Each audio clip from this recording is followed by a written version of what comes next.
Okay, just give us just a moment. We're setting up the YouTube.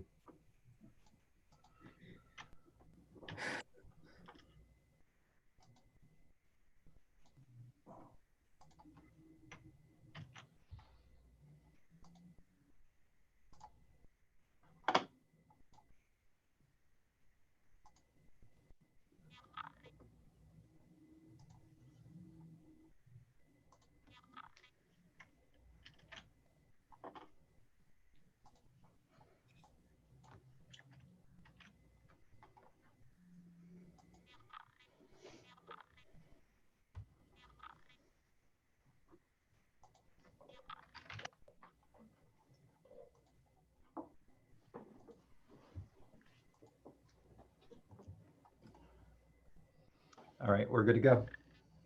All right. So good afternoon and welcome to the City of Maitland Planning and Zoning Workshop for Thursday, October 1st, 2020. As a result of the COVID-19 outbreak and resulting social distancing and prohibitions on large group meetings, and out of abundance of caution, we are having this meeting electronically through online video communications. Florida Governor Ron DeSantis, through Executive Order 20-69, allowed for online government meetings. Participants do not need to be physically present as long as sunshine law requirements are met. Members of the Planning and Zoning Commission and other city staff are present via online video through smartphone, tablet, or computer. Residents and stakeholders can watch the meeting live on YouTube via a link provided on the city website. All right, with that said, we will call to order the Planning and Zoning Workshop of October 1st, 2020. Can we have a roll call? Absolutely, Chairman. Chairman Keith Holloway. Aye, are here. Vice Chair Jamie K. Bennett. Present. Kathleen McIver. Here. Glenn Jaffe. Here. And Matt Lamb. Here. That's everybody. All right, next on the agenda, we have the public period. Did we receive any emails or anything to share for the public period? We did not, Chairman. All right, so with that, we will close the public period for non-agenda items. So next on our agenda is the meat of the meeting to continue working through the Land Development Code update. We are what, on module, we're still on module 1? We still are. We're on module 1, article 4, with our old friend, module 1. And we left off, we completed the 2 portions of the principal use table. And we left off, I believe, at page 7, although we had previously reviewed several sections past that. We're working our way through the principal use table. Okay. Does anybody have any other housekeeping questions before we get started? I have a couple items really quickly, but does anybody else have any? Well, Hey, Barrett, I got a quick housekeeping one because I'm not sure how much longer I'm going to be on this call. Okay. Just for P&Z to keep aware that we've got a case coming up on the 15th. So in 2 weeks, we got a P&Z meeting. It's going to be a couple items. I highly recommend scheduling briefings with us because there's a lot of information to go over. So in case I didn't get to that at the very end of the meeting, because I don't know how long I'm going to be on this call. That's right. And we're going to piggyback off that. We are going to have quite a bit of information, quite a few items. It might be a busy meeting. It's going to be in person. We will try to get that agenda packet to you well in advance. So when it goes out, I will probably follow up with a phone call just to let people know that it's there and make sure everybody has trouble accessing it, because it will be reasonably lengthy.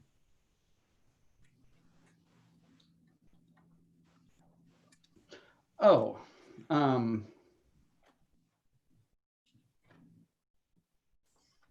thanks, Dan. Now I can't remember what I was going to say.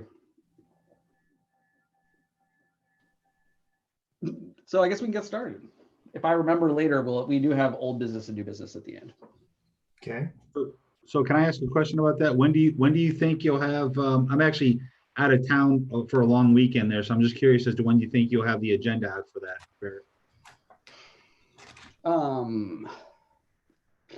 Hopefully the early part of next week. I would estimate by Tuesday or Wednesday. Okay. I'll reach out to you to schedule some time then. Okay. Okay. That meeting be at, will be at 5:30 or 6:30, the in person? It will be at 6:30 here at City Hall. Okay. Oh, I remember what I was going to say. Thank you. Talk about the meeting. You probably noticed on the agenda, we didn't have approval of the last workshop's minutes. That's just due to a little bit of a hang up with Civic Plus. So expect to see the last workshop and this workshop's minutes for approval in 2 weeks' time. So that will be a part of your agenda packet. Thank you. Now I remember what I was going to say. So perfect. That was going to bug me for a long time otherwise. All right, excellent. If no other questions, we will jump into page 4-7. All right. And like we've done before, we're all getting pretty skilled at this. I'll go through to keep things. I do keep comments. I do have the future land use map and the new zoning draft map available too. Oops, the host has disabled screen sharing. Robert. Hopefully Robert can get me back on here. But once we get screen sharing involved, thanks, Robert. We'll go through the document, but then if anybody wants to see or make a reference to the zoning map or the future land use map, just let me know and I can switch over to those. Okay. All right. Any other comments on 7? Are you going to pull that up? Did we have? I had made a couple of notes. So do we have comments on 7? Are you pulling that up? Yeah, I am. Robert's getting the screen share Okay. situations squared away. Are you sure you're clicking that right? Because Yep. Now I am. Now I have permission. Okay. And now everybody should be able. Are you seeing the text? Yes. Principal use table. Excellent.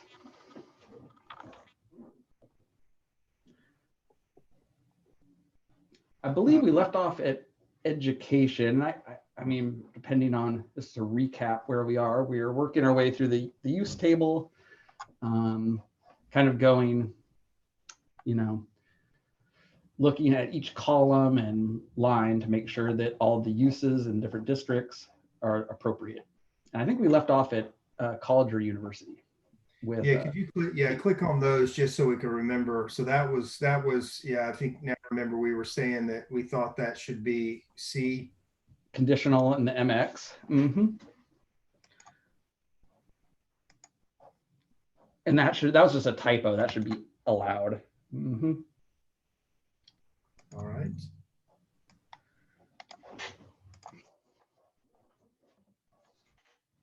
All right. Any other comments on page 7?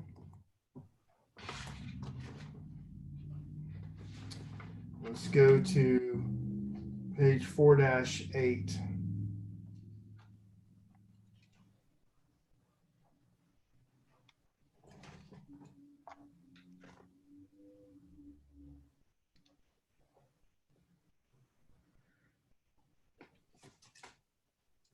So I do have a question. Go ahead. So why wouldn't we have in the parks, can I go to that, or were we gonna go down? Sure. Just the parks and open space. Why wouldn't we allow a botanical garden or bird sanctuary, community garden, any of that in the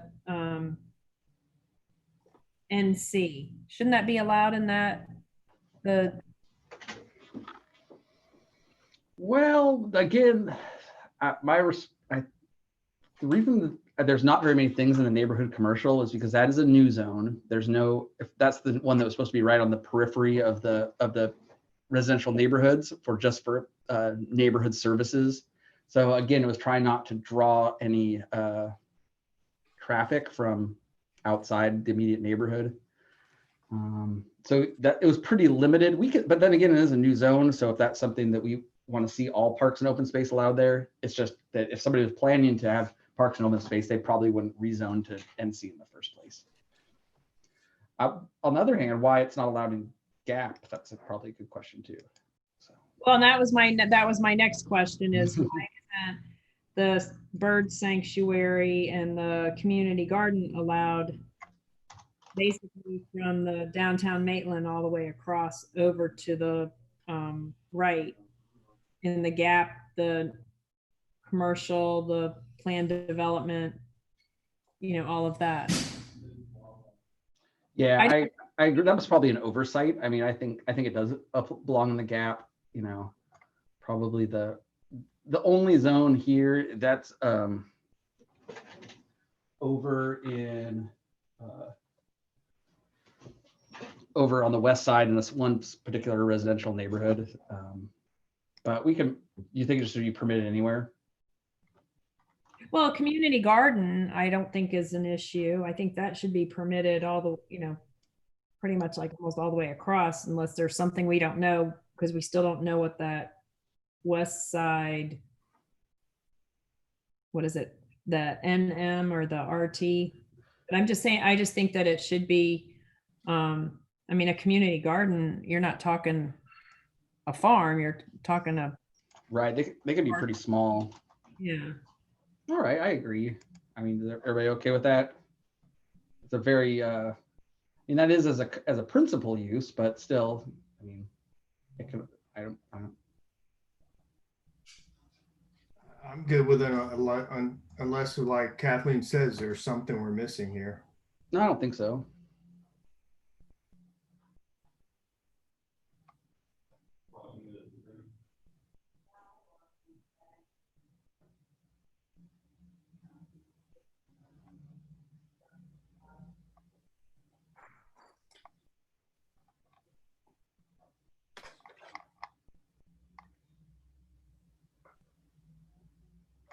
And as you see in the notes, community garden is a new use, so it's not carry forward at all. So if we think it should be allowed in more places, that's not changing any existing property rights or anything.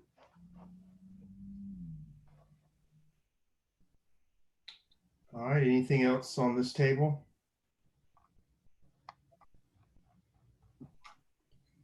(4-9).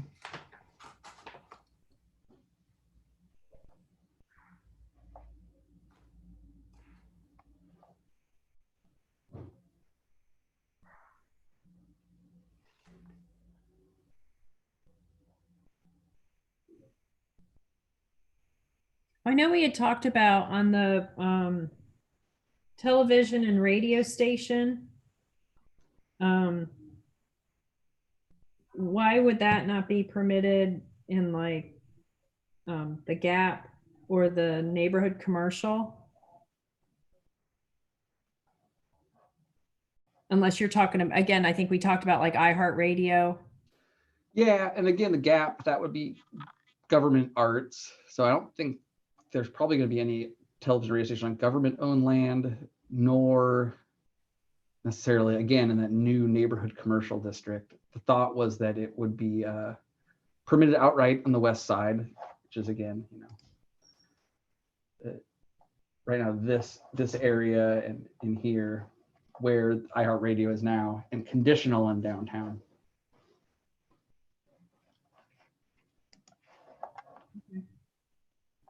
I mean, I would assume that, I haven't kept up with my technology, but if you have those stations, you're still probably having some kind of tower in proximity. Right. So those two probably wouldn't warrant a tower or fit the fabric of those two.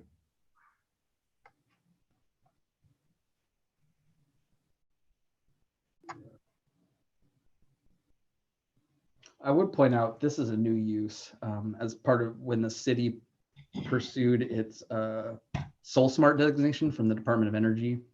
We are now introducing, the ability for people by right on city land to site, solar energy collection facilities. Not that we anticipate that, but that is a new use. And it would be a conditional use on the west side where there might potentially be some interest.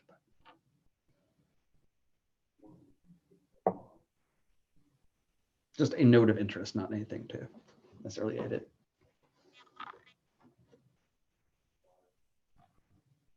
And is that just allowed on land, or is that allowed on rooftop? Rooftop's accessory use. So this is in the principal use table, and it's allowed as an accessory use. That's going to be see that later on. Okay, thank you.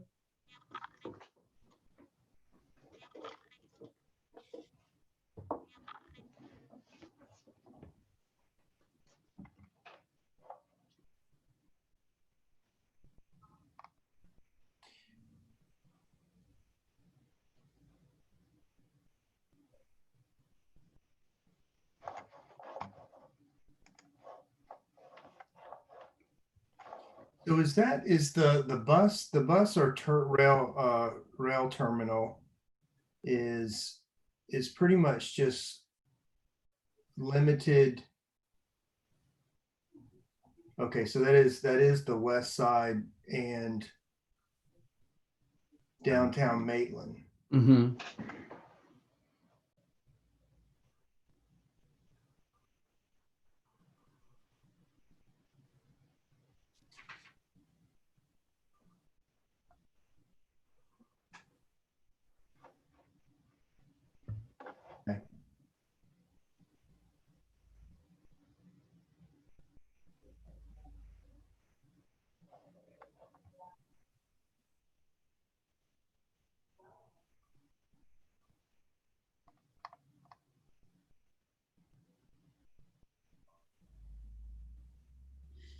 Anybody else have anything on 4-9?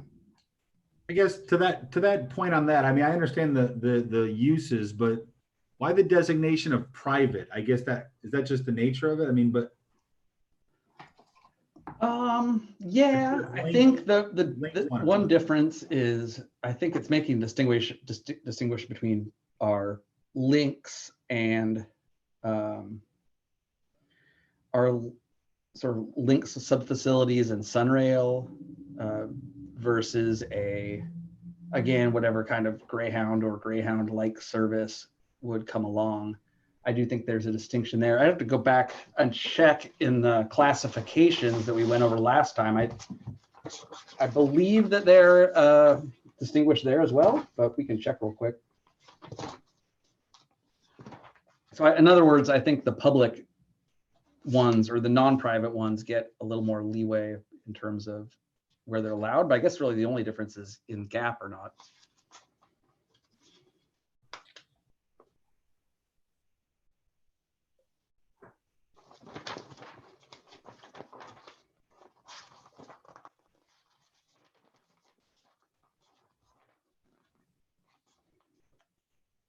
so what do you mean by that last statement, Barrett? So if you look at the use table, the difference between transportation terminal and station and bus or rail terminal private, they're both allowed in WSNM. They're both allowed in downtown Maitland as permitted uses outright. It's just only in the gap, which is government, arts, and parks, excuse me, where it's a P is permitted outright and not at all allowed in for private. So if you go forward to page 26, it says bus or rail terminal private. The definition is an off-street facility for the storage or parking of motor-driven buses and the loading and unloading of passengers and transfers to and from buses and rail service. And then transportation terminal and station is a structure or facility that is primarily used as part of a system for the purpose of loading, unloading, or transferring passengers or accommodating the movement of passengers from one mode of transportation to another.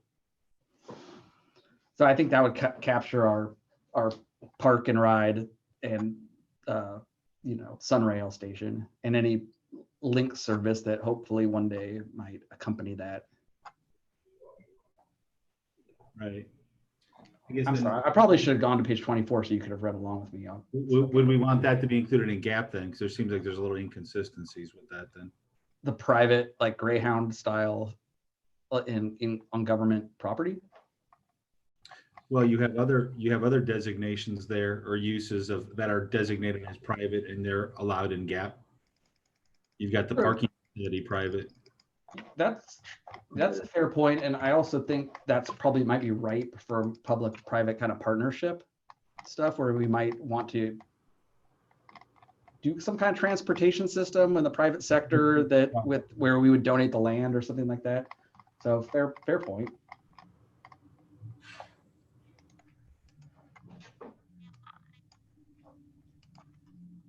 Would anybody object to making that P in GAP as well? That people. No, that's a good question. I'm fine with that. Aaron, I can add a little context to that if you want. Sure. Otherwise, I will just stay quiet until called upon from this point forward. The reason I believe it was set that way is because the public run ones like the Sunrail and links and stuff like that, those are expected on government owned properties or government subsidized rail systems. The private ones are kind of like your Mears transportation groups that were taking people to and from the west side to the Sunrail, but they didn't want a private company, a private bus terminal or private shuttle service on a government-owned park property. And I think that's why they made the government one permitted in the GAP and not the private. But why not? But who's to say in the future we wouldn't have something government owned? Could you? Well, but then it would, I guess if they're saying if it's government owned, it would fall under the transportation terminal and station, the last use. Just by definition. Yeah, if it was a government owned transportation facility, it would be in GAP by right because it would be government owned.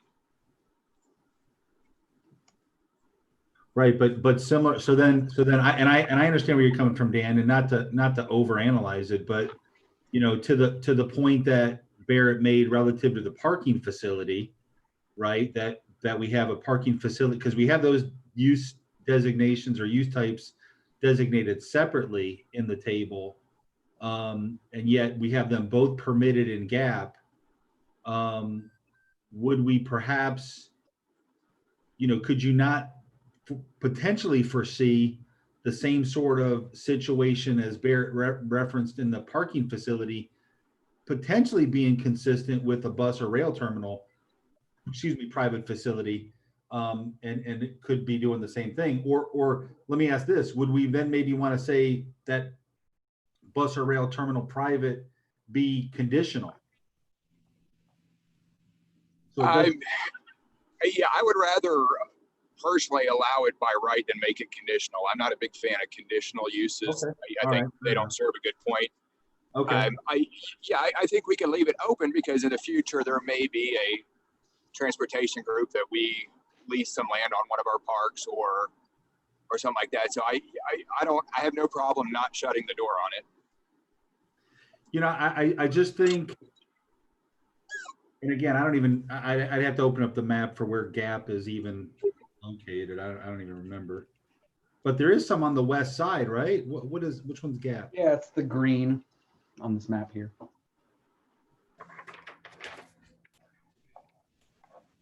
I mean, I agree, particularly if it's predominantly going to be government-owned land there, and this is a use table, we very well might want to invite a private-run transportation system to try to entice them to operate and for the public benefit, right? Right. I mean, it seems consistent if you're going to do it for the parking facility.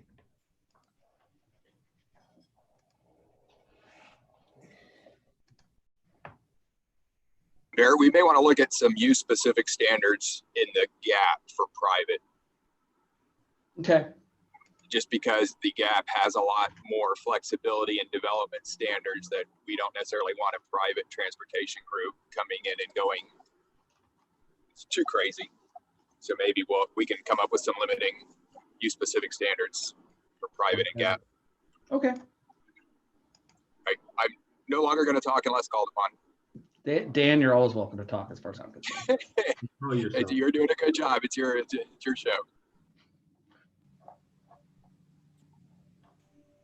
All right, any others on 4-9?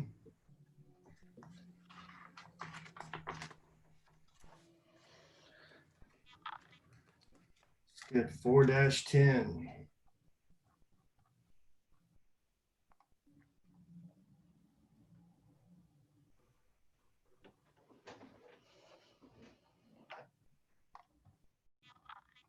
I had a question about the call centers. Mhm. What, I mean, and unless I don't understand the definition of what it is, isn't that a high traffic kind of an employment? Because usually call centers, I think of, 300 people in one office space, just in cubicles, just making a bunch of phone calls or receiving a bunch of phone calls. Why would we want that in downtown Maitland or in a plant?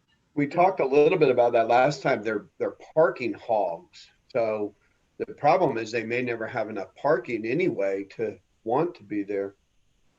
I know, but if you look at on the chart where it's permitted and allowed, why do we want that? Why wouldn't we? I mean, I could see it in the west side because we've got that's set up, or there's space for that there. But still, do you really want that just, permitted without being conditional or something? Because I think you have to look at the parking. My thought is that it would be ideal for some sort of transit oriented development in downtown, if something where you wouldn't be auto dependent. You would be along a bus or train service again, sometime maybe more practical sometime in the future, but I don't know why you'd want, and they would have to account for their parking, right? They would need people to be able to get to work. I don't see that as a realistic in downtown Maitland because of the sheer numbers of people and the parking that would be needed. Yeah, I don't disagree, and I think that the market, they'll sort themselves out if they can't figure out their parking. That's what I was going to say. Would the market dictate this more than we should? That it just would never.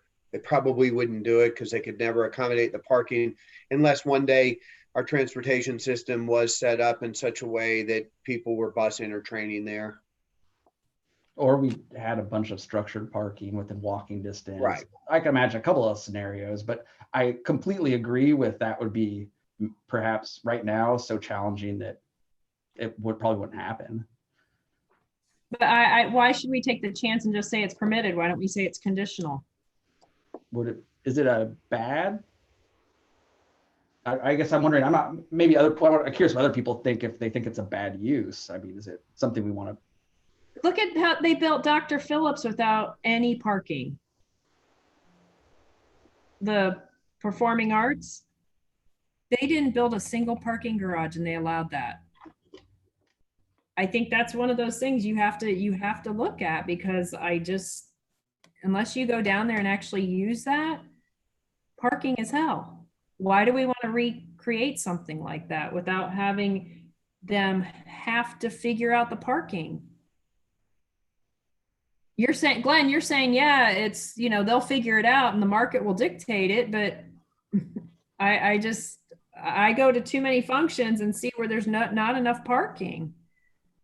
And yeah, you think it's all going to be, people are going to ride Sunrail or whatnot, but what if a business, and I just said maybe the market dictates it a little. What if a future call center has their main office and they have some employees?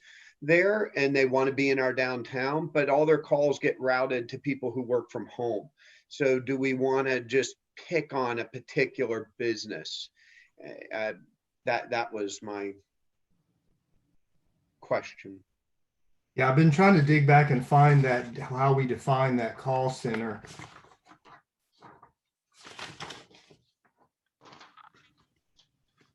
It's on page 28.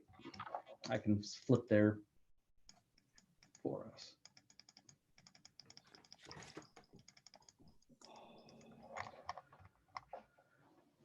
Can everybody see that? Okay.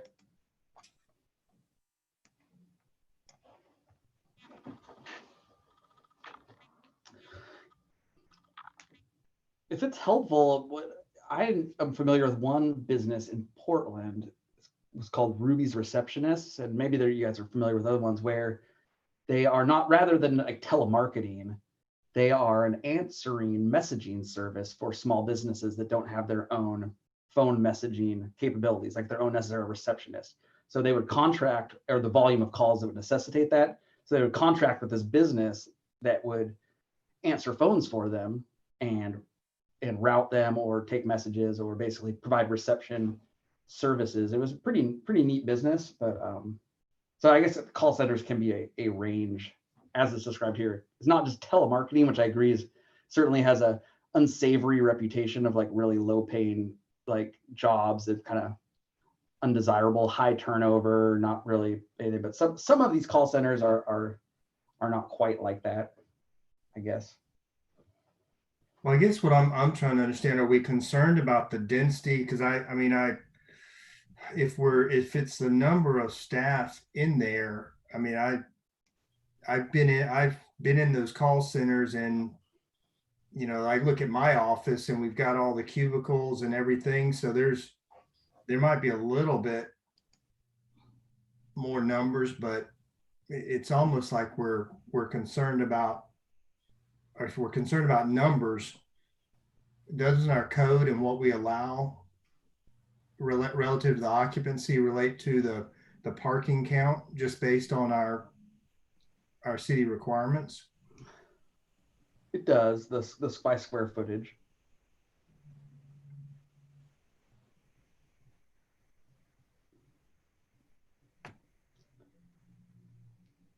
I guess to be fair, the downtown code doesn't require as much parking as elsewhere in the city, because it presumes the existence of people working nearby, availability of public transit, and having ultimately some public parking available where people can utilize. So could we make it some kind of conditional, you know, if that's what we're concerned about, that we're bringing in a high density space and we don't think that the forgiving nature of our downtown parking meets up with that? Is that, I mean, that seems like a fair conditional use. Is that? May I make a suggestion that instead of a conditional use, we add use specific standards for downtown? Okay, yeah. Oh, I'm good. With use specific standards to assure adequate parking. And any other concerns about the call centers? Is it primarily the parking, or?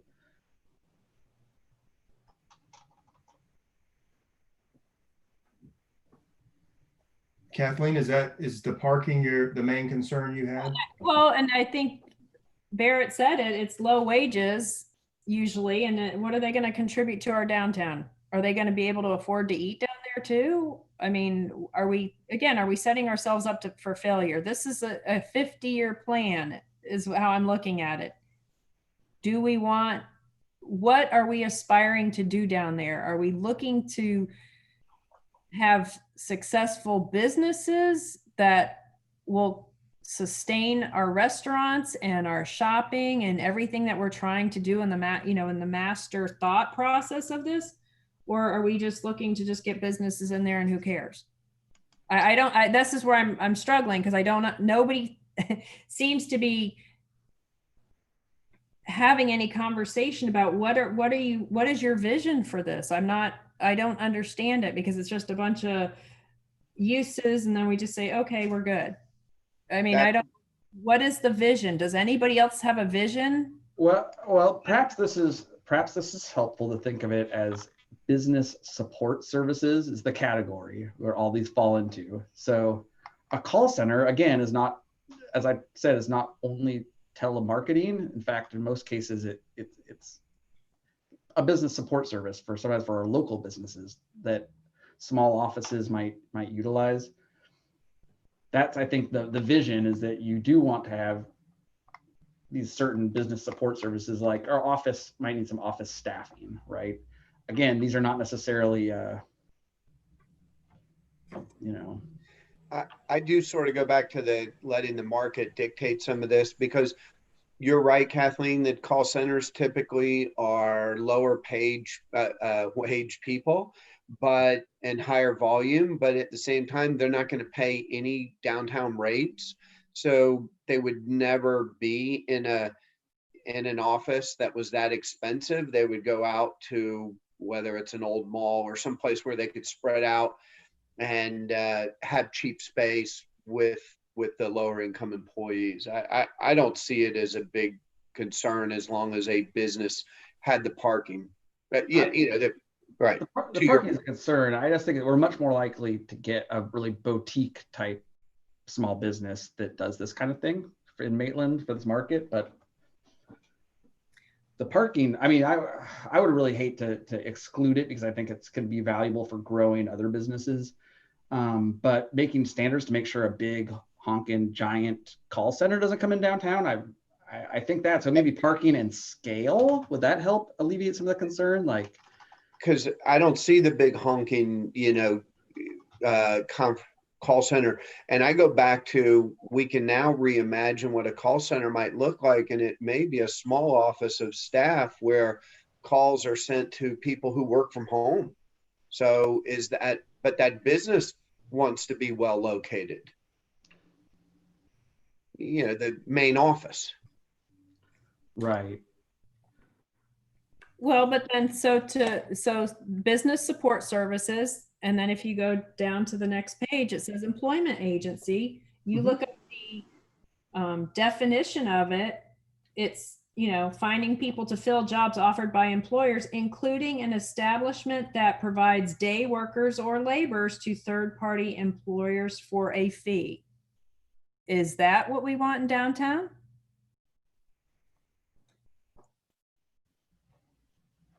It's permitted, according to the chart.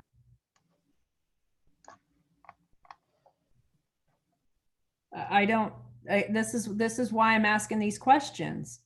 I'm not seeing the vision of having day laborers and day workers and laborers in downtown Maitland. Does anybody else see that? Or am I the only one? I don't see it.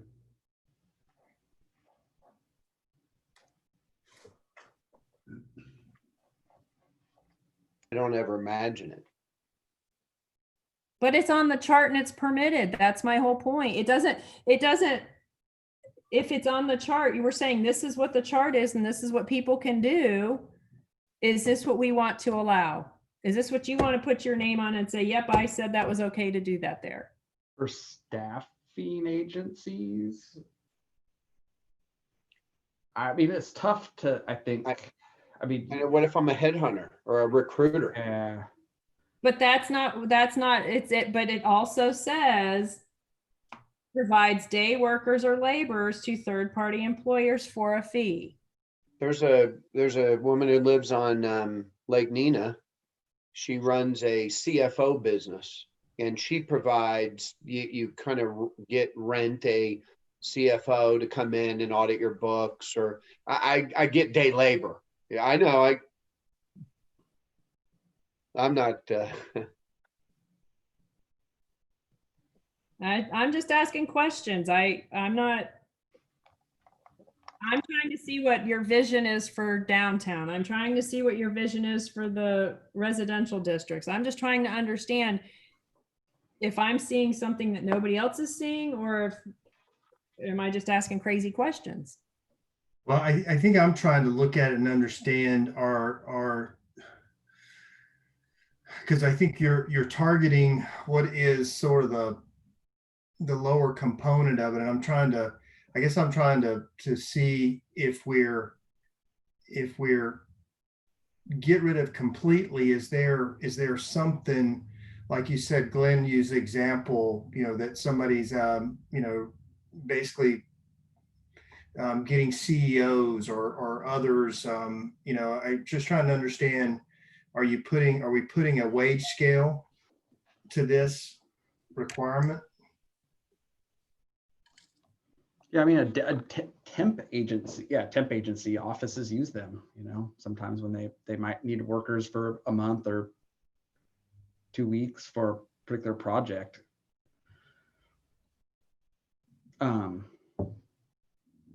Tough to, again, kind of regulate the type,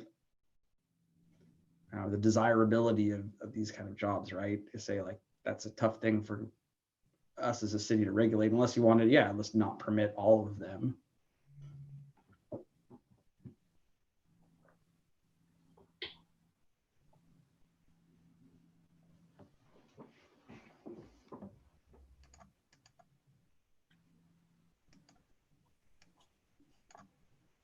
I guess my point is would you see an employment agency on Park Avenue or on Edgewater Drive or in something comparable with?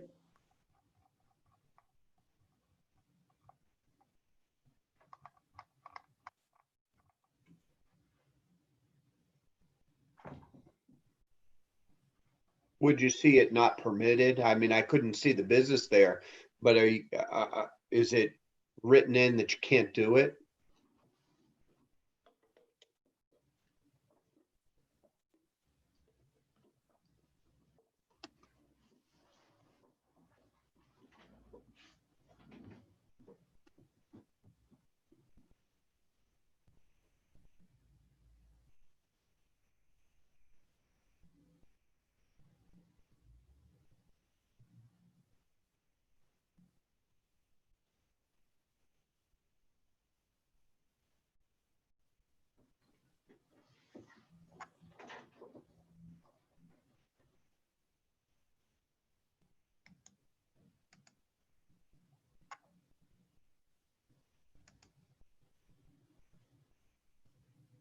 Okay. So is that what you describe? Are you just saying that, so if, with any of these, you can almost come up with a worse scenario, and I'm not arguing the point. I'm just trying to think through the, if we come Typically, up with the worst scenario of every one of these, would we let anything in? this is kind of what I'm wondering is, typically when you're concerned about the impact of a particular use, but you know that there's a good way that can happen, or a net beneficial way that can increase desirability of a neighborhood, increase quality of life, then you allow the use, but come up with use specific standards. So I'm wondering if we can do that route where we could, like I was kind of thinking to the scale of the business, right? Like if for using the example of call centers, we probably don't want a sprawling telemarketing firm, but we might want to allow for a more boutique office support thing. And I wonder if we could come up with something for that and for employment agency, just to kind of get a handle on the scale and the character of these businesses that would, make sure that they have the form and function of kind of use that we'd like to see downtown. So Barrett, could we put it to the consultant to come up with a use example, explain to them our intent, that we're trying to protect against some of what we would consider the worst case scenarios in these, as far as, the scale of this, and then The negative impacts and scale and parking. Yeah. So is there a way to do the use? Because I think if you can't do that, then it really is a question of, should we have this in there? If we can't protect against the worst case scenario, then it shouldn't be there by right.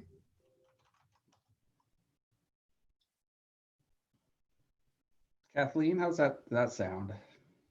I'm fine with that. I That just think sound, it oh, needs to be something we just need to think through in the bigger scheme of things, as far as, your vision of what you see in downtown Maitland. So Kathleen, I'm not sure that I understand what your vision is with it then.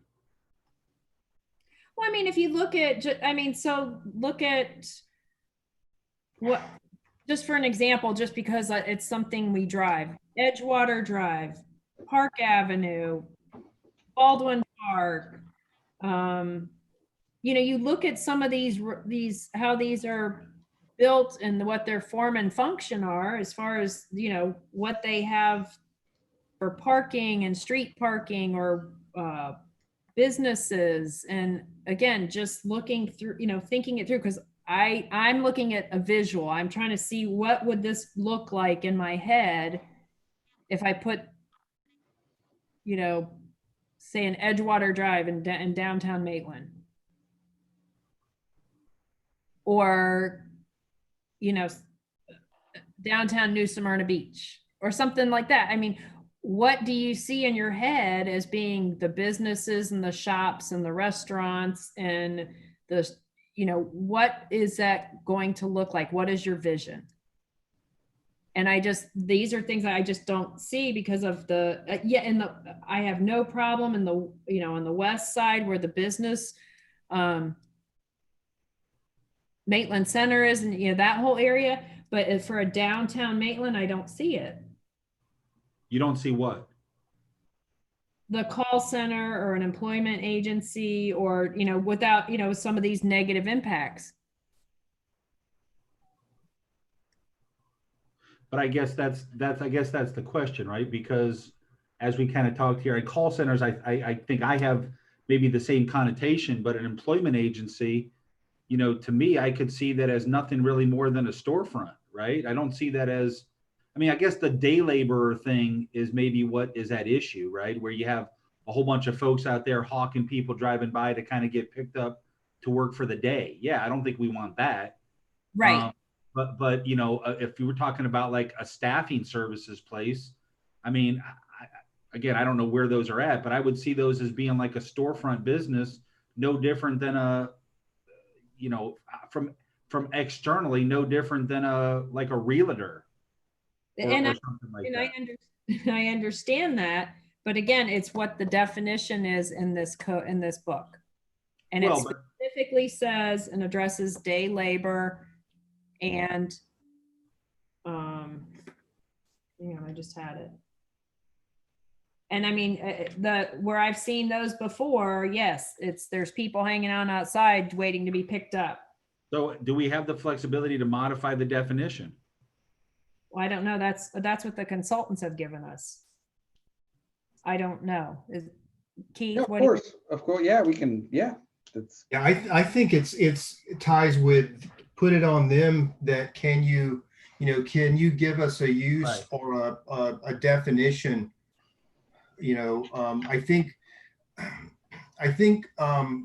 Barrett, is that part of, the specific uses? You have to give it a definition that fits all the areas. But if for some reason, like we're showing here, that in the downtown Maitland, yes, we understand the definition, but there's some pieces of it that we don't like for this instant. So that's what the use does, is allows us to disallow that, correct? Yep. So I would put it on them, in the spirit of what we're looking at here for these, the things that could be the worst case scenarios for us, for downtown Maitland. Let them script a use statement to help us with that. Absolutely. We can, that's what I totally recommend that. We can look at altering that. We already looked at we don't want to call them definitions. They're classifications. We already looked at that. So but I can make a note here to say, maybe reconsider the definition of employment agency to exclude day labor, you know, if that's something we Well, can also if I'm consider. reading this correctly, it says now permitted in WEC, conditional in PO, and allowed in PD. So we don't have that allowed now in the downtown? You're talking about employment agencies. Right. It looks like it is. It says 91. it carries forward employment agencies and management services day labor in downtown Maitland. I have to go back and look. Oh, it does say use in the DMZ detail. Okay, I'm Mhm. sorry. I'm sorry. I Yep. I missed that. Okay. But so that definition, that classification also might be a carryover. So revising.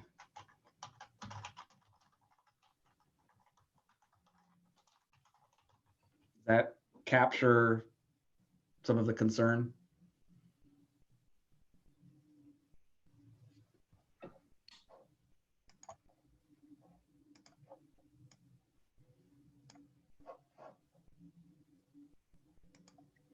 I mean, yeah, as long as we're saying that that is applicable to the west side also. If it's not, Right. then it probably needs to be a use statement.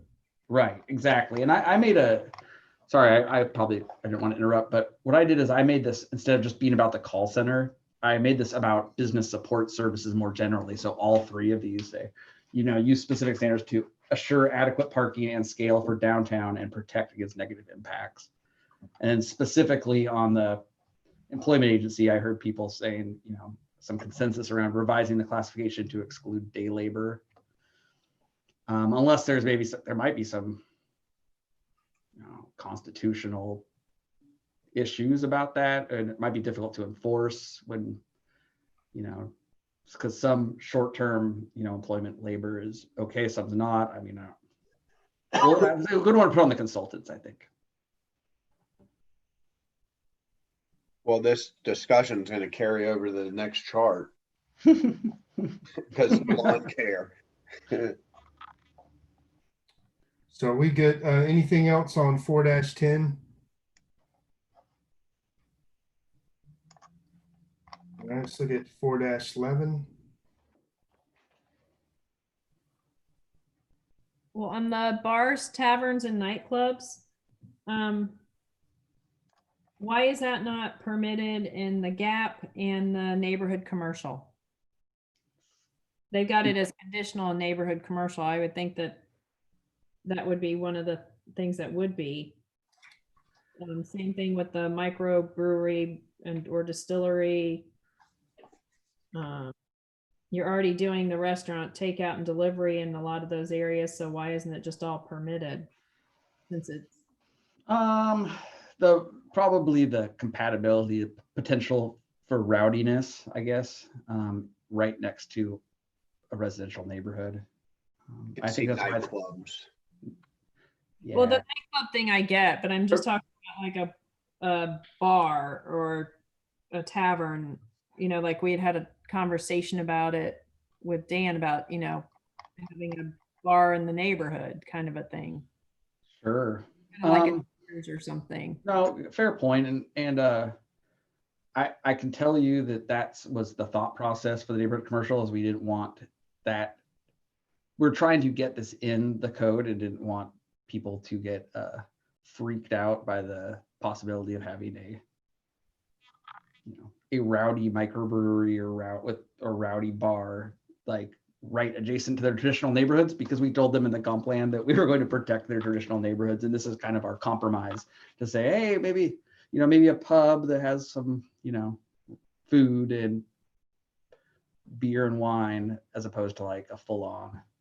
That's why the tavern would be conditional, which is one of the few uses in conditional. And then microbreweries and microdistilleries, I mean, we could put that as conditional too, but I think and again, we could change it however the commission wants, but I'm just, and from terms of explaining, I think the thought process, that was why we were pretty cautious about what we included in the neighborhood commercial by right, just by thinking that if it was too liberal or lenient or permissive, then we would Yeah, maybe not. it looks get like, all. Barrett, we give it the next one down, limited service eating and drinking establishment. So that's sort of it allows some level in there. And that seems like that seems appropriate because it could be like that little neighborhood wine and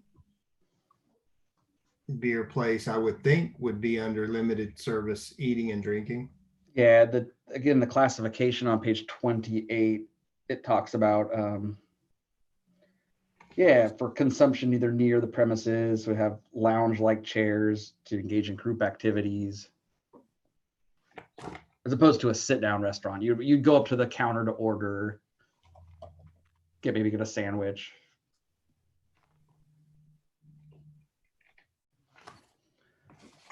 Yeah, I think there was definitely, when staff was looking at that, and I think the consultants were consulting it, we were scared of the alcohol by right in this new zoning district right next to, I should say no alcohol, but an alcohol oriented establishment where that was its primary business, if that makes sense, people would be very nervous about that, a door or two down from their single family house. But again, this is why we're here, for talking about it. So that's a good topic for discussion. Yeah, for me, in the neighborhood of the NC, keeping it conditionals, I wouldn't want to do it by right just for that. You couldn't control the scale of it at that point. We do have the neighborhood compatibility standards, which are going to apply to everything right next to the traditional neighborhoods. But even still, doesn't necessarily contemplate, that might not be strong enough for this case, right, to deal with it.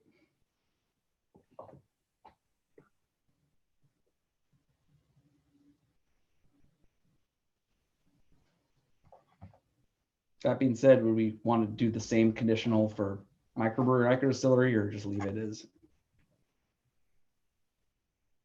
is? Well, I would think you'd want make it even conditional, at least, just to have something versus it being completely prohibited in the neighborhood commercial or the gap. I mean, I don't.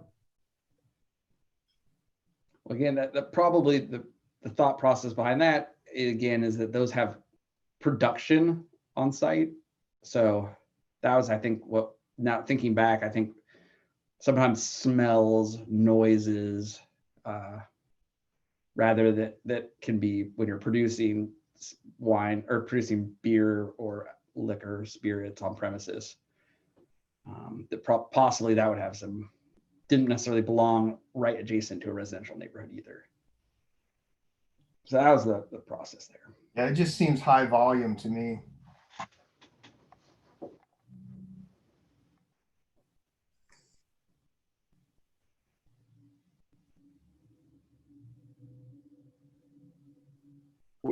We were in Greenville yesterday. There are some really cool places tucked into the neighborhoods.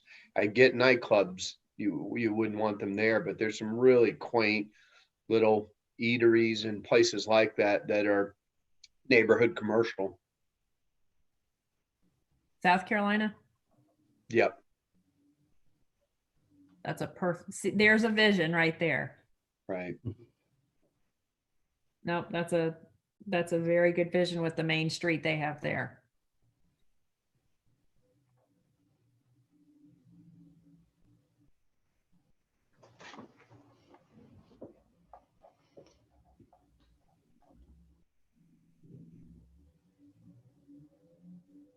So I guess I'm looking at that gap and trying to, going back to,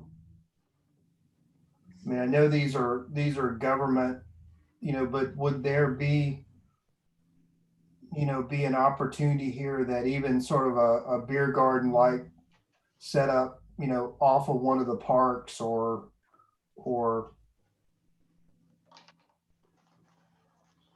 Yeah, we don't, it's tricky because we don't have I can't remember if we looked at gap already here. I don't think, we can go back to Article 3.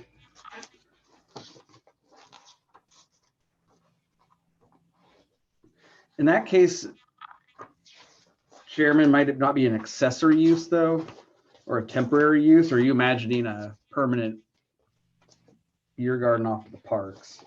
I don't know. I'm again sort of raising that question. Is it that we do not want private entities, to rent them space in some of these areas at all? And again, if we're trying to protect green space and things like that, I'm all for it. I'm just, again, are we limited ourselves? I'm thinking about, we're looking at like the space there by the courthouse. There was talk of have that green space and then having sort of a vendor stand or building at one time. Does that, would this statement sort of keep us from being able to do that, or are you saying that would be a secondary use? Yes, I think a lot of cases it would be an accessory use. If it's on the same property, it would be accessory to some other park use, for example. It would only be if it was on that specific property, if that was the primary use, would we address it here. But I think it is helpful probably to go back to look at the purpose of GAP, and we can look at neighborhood commercial too, just kind of refresh our memory of what's ideas. So it's variety of government and cultural uses along with supportive ancillary uses designed to have flexible development standards to accommodate the wide range of government uses such as parks and libraries that are allowed and the variety of land uses that may surround it. So Keith, I don't know. I think that's might something we would consider for carefully want to make sure that that's allowed for a accessory and temporary uses. I just don't know if we want to, if that fits the vision for a primary use in that district. Yeah, it's probably not a primary. I would agree it's not a primary. So here's again, let's look while we're on the top. This is right next door. Let's look at the neighborhood commercial district and kind of, this is a new one, and so is GAP. But the purpose is to provide lands that accommodate a limited range of small scale neighborhood serving commercial uses within or at the edge of the city's residential neighborhoods and along roadways. This district may apply to portions of a block, as a few storefronts with limited on-site parking is intended for neighborhood serving uses that are primarily pedestrian oriented. So again, that's kind of why we left off anything that had any even industrial or production component to it from the micro distilleries, but services and small retail for sure. But again, since that's a new one and people are real nervous about their neighborhoods, that's why we took that very conservative approach with really limiting the amount of uses that were allowed in NC. I like to think sometimes where these things might apply. And, on Lake Avenue at Cottontail Lane, there is that historic house that's now up for sale. And there's a house on Lake Avenue that's used commercially. It's like a music studio or something, I think. And now there's that big piece of property. It used to face Park Lake back in, the early 1930s, I think. But that was one I thought, oh, well, there's a neighborhood commercial situation similar to what Enzion used to be, this Jordan's Grove restaurant. And it was a historic house. I agree. I think that's a perfect example of, because it's within walking distance of all of this sort of medium density residential, and where they don't really have it. It's a bit of a too far of a walk for them right now to get to downtown, but golly, wouldn't that be neat? But boy, if you told them that was any kind of nightclub or anything, I think the people down around Lake Catherine would just, have a fit that cars would then go through there, and certainly. Yeah, good. That's a great example of, I think, of where that would be applicable. Oop, where am I? Oh, we were past that.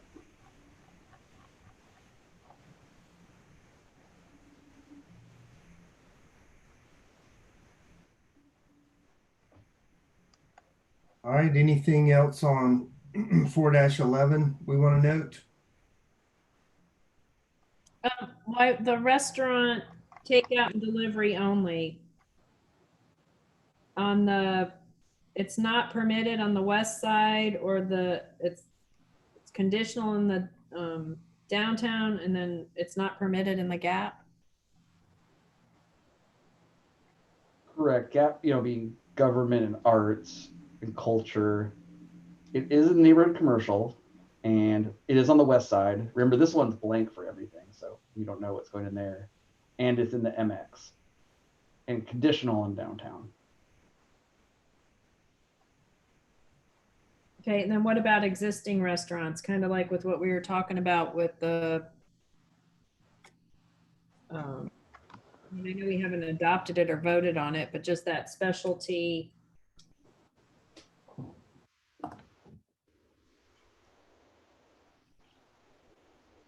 The Specialty takeout. Yeah. Mhm. How does that affect? What we're gonna hopefully have that will be hopefully proposed before this new code is adopted and then incorporated into it, and it would be an accessory use to any restaurant is how we're imagining it. So that wouldn't be its own category of primary use. Okay. But existing restaurants in downtown, yeah, they would be legal non-conforming. And then if they expanded or redeveloped, they'd have to go through the conditional use process.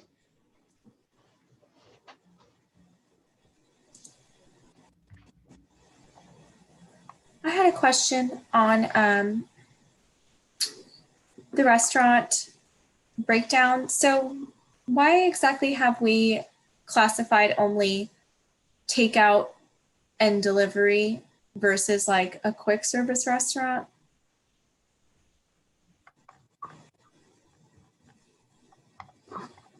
A quick you mean like, can you takeout, delivery, limited serve? So rather the tiers kind of we have now, we have sit down, we have takeout, delivery only, and then the limited service eating and drinking. So what exactly then would limited service be? Well, yeah, that is in the classification that we went over last time, which I'm sorry we weren't able to be there for that. Sorry if this is repetitive. No, it's okay. I don't think we discussed that specifically.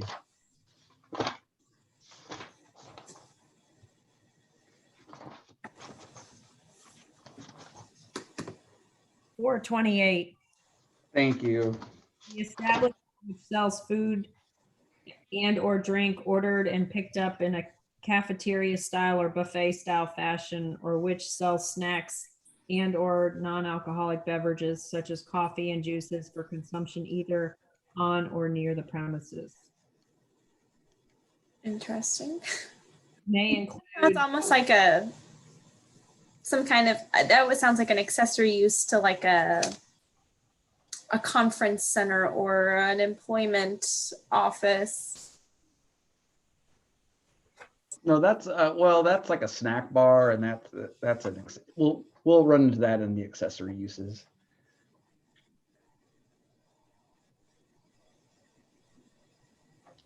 So I think this does I think this kind of is your, golly, this isn't my area of expertise, but I would consider this to be your fast casual kind of stuff. Is that kind of what you're thinking of? Jamie, I can't remember the term you used. I used quick service restaurant, which typically refers to like fast food to like counter service, basically anything but sit down.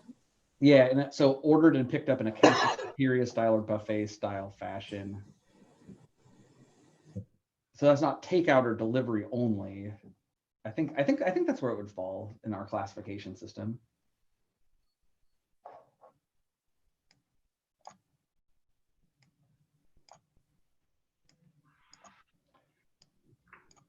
Although it also might be considered a sit-down restaurant too, right? Because this is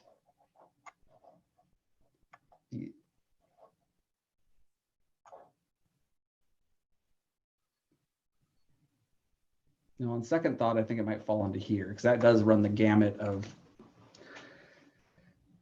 I think the key point is that it's primarily consumed within the principal building.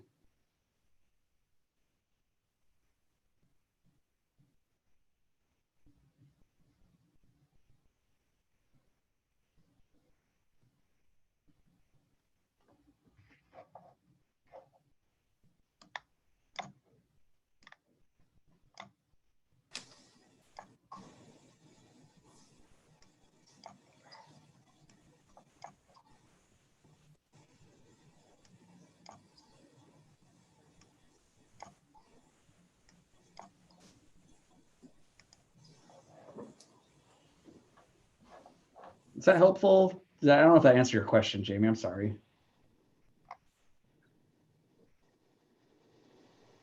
I don't know. I feel like the breakdown is a little funny, but I don't know if that's just me. Is there a particular use that you're seeing that's like not accounted for?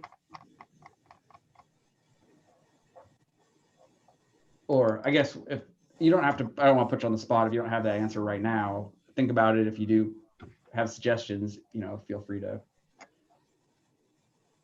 Particularly since you weren't able to participate in that portion of the discussion last time. So by all means, if you want to send something to me that would refine that a little bit or propose something new, that would be. Sure. Yeah, I don't want to hold up the discussion. Anything else on 4-11?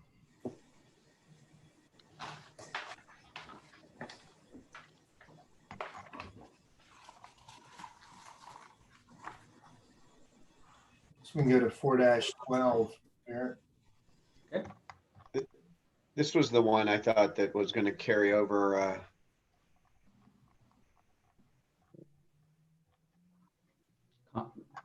Maybe it was. It's probably the next one actually. Lawn care. Never mind.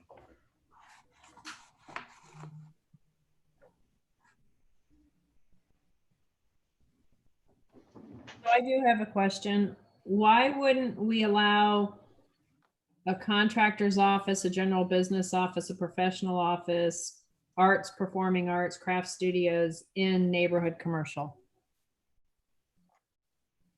I mean, if you look at, say, there's contractors out there that have offices that don't store materials there. I mean, like, look at Dave Conkle. He builds multi-million-dollar houses and he has just a showroom office. He doesn't have any equipment there.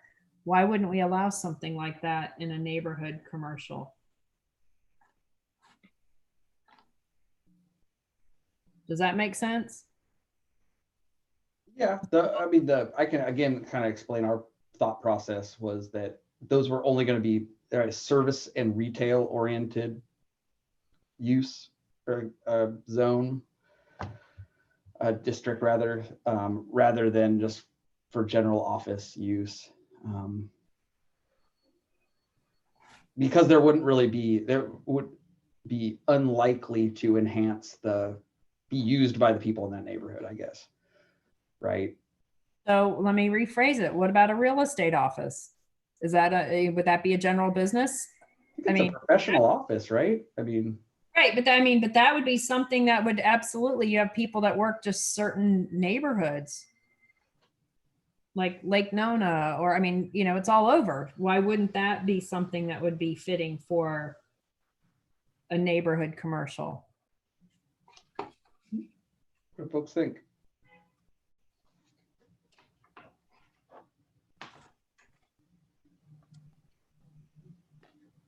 I don't know. When you go back up to the purpose of the district that we reviewed, I don't know, last time or the time before, doesn't really fit into that, but I guess I can't see that it would be a problem.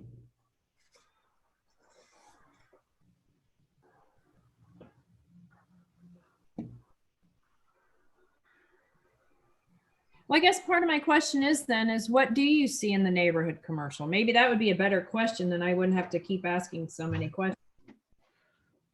Well, I'm being really quick. I think that's fine. We can kind of scan up this column and see what right now is proposed is permitted, and you'll see it's, like I said, personal services. So you've got hair places, actually laundry or dry cleaning establishments, personal trainers, smaller consumer goods establishments. So that's the retail. And then if you go back up to the restaurants and the cafes, and so that's what's there now. Not saying we can't expand that or change it or limit it, but if that is that helpful to see kind of what the purpose or what is it there now? Yeah, I guess when I look and I'm thinking about what I would want to have, because I'm a good example of this very easily happening, where I'm at, and it's I'm thinking scale. I'm thinking it's something that is 90% serving the neighborhood more than a general office building or a contractor that could be, bringing in different staff, rotating in and out, almost mom and pop level. I mean, if you ask in my vision, and so when I see some of these things like professional office that could be pretty broad, that might start getting out of my vision of mom and pop and small scale.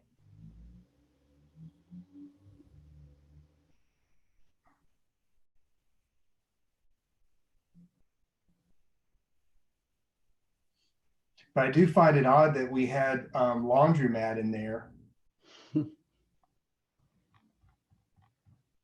Yeah, the laundry, dry cleaning. But we Yeah, that really doesn't fall in my vision. That's sort of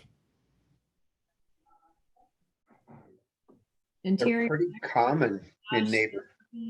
Yeah, I was going to say I could see that in a neighborhood, particularly a larger neighborhood, right? Or at the edge of a neighborhood, like what we talked about. So if you're capturing a couple of neighborhoods in close proximity to each other at the edge. I mean, to that end, I see, you mentioned a realtor. I see that too. I think that could make a lot of sense.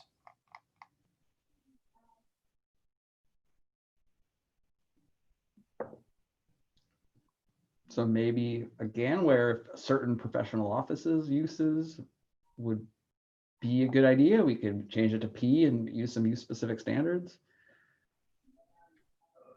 Yeah, because down here in the footnotes, architects, attorneys, engineers, interior designers, graphic designers, programming and similar consulting. Yeah. Hey, you let those architects in, there goes the neighborhood. You and me both, Keith.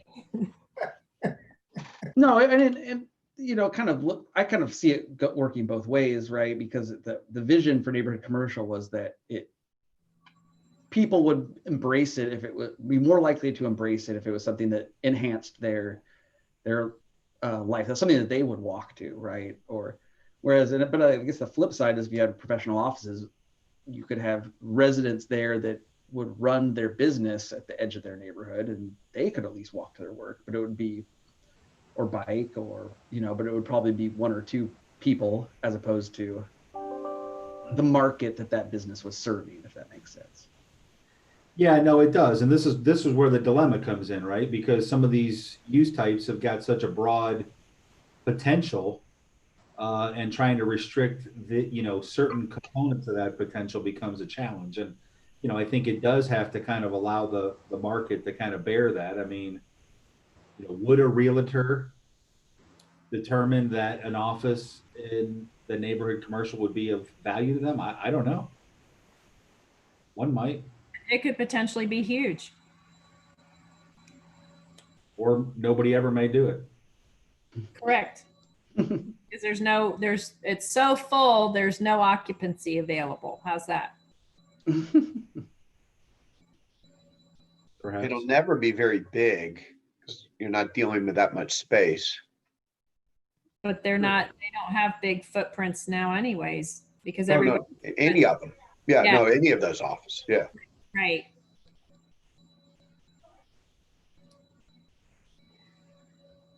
I forgot, are these footnotes staying with the land development code? No. Okay. No, well, not these. No. Okay. Does anybody like to make a suggestion?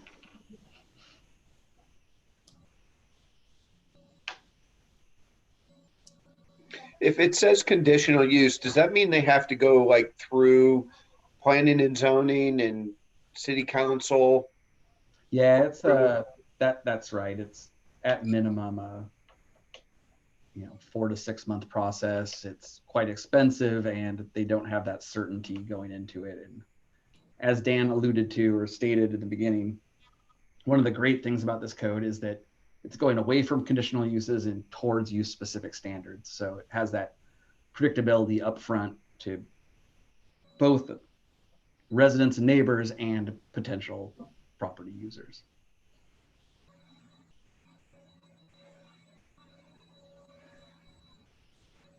I don't know. I mean, my gut tells me I personally, if we're talking about vision, I personally, when I reviewed the neighborhood commercial district previously in whatever that article 3 was, I saw it more on this limited retail sales and services, professional services type things that would be serving the neighborhood that's kind of the vision that I had for it. But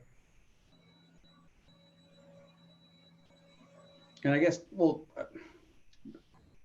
true. And I think Kathleen's point was that some professional offices do, in fact, serve the surrounding communities, right? Maybe if somebody's trying to sell a house in a particular area, they might want to go with one that's really specific to that community. But you're right. It's the entire use type that's we're talking about.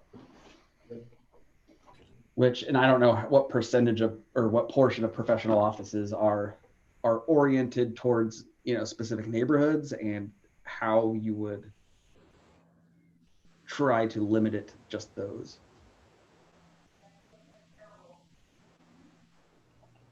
Well, my thing is again, sustainability. How many restaurants can you sustain in a neighborhood commercial? I mean, how big is the area we're talking? In some of these, it's nowhere now. So there's no land designated as neighborhood commercial right now. So we don't. So then we don't know what it is or where it is, and then how will it be able to sustain if it's just? And I just had it, and I'm sorry, I'm looking up the page for it because I was just reading it. What it said about the neighborhood commercial, like what you were talking about. 3-66 Was it? No, it was on the like the 316, the earlier ones. Oh. The zone districts. And it didn't address any of this. Whereas the chart addresses more of what the usages are. I apologize. Maybe you were right. I'm sorry. Yeah. Sorry, you were right.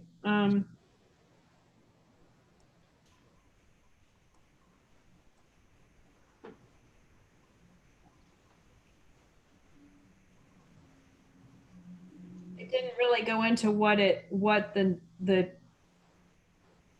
get more specific about the retail sales and services, personal services, eating or drinking establishments. And then when you look at the chart, that gets a little bit more expanded. Right. So where do you see it get expanded? 366, if you look at the top, the purpose of what the neighbor. I follow you, and it says allowable uses include, and then you said in the table it gets expanded. So I'm just not. What are you seeing in the table that's not? Just gets more clearly defined, I think. Okay. Expand. I see. More detailed, not like beyond what's outlined there. Correct. Gotcha. Okay. And that's why I said, well, then why wouldn't you want to allow for a professional office or a general business office or a contractor's office or an performing arts craft studios like a ballet studio or I definitely see that one. I see the arts, performing arts and craft studios should be permitted in neighborhood commercial.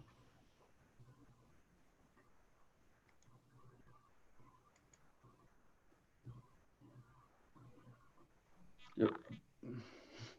No. Do you want to have art? There's some art galleries downtown which have openings which serve wine and music and draw upwards of 50 to 100 people. Where are you going to park them? Good point. That was our thought. And so I think, I think professional offices fall outside the definition of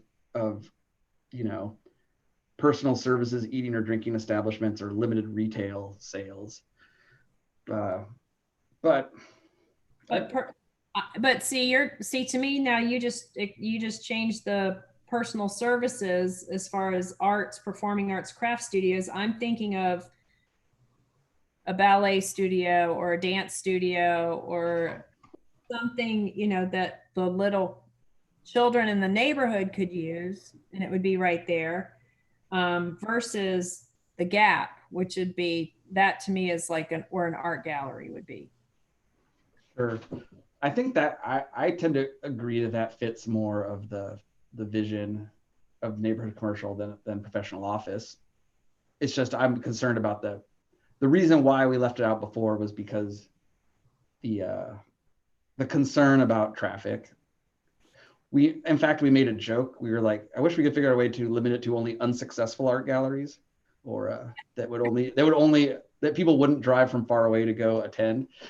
Because if we could do that, then that would be perfect, because it would only have a few students and they could all park there and wouldn't be causing traffic problems. But we kind of joked about that, but we couldn't figure out a way to do that without impact on the surrounding neighborhoods.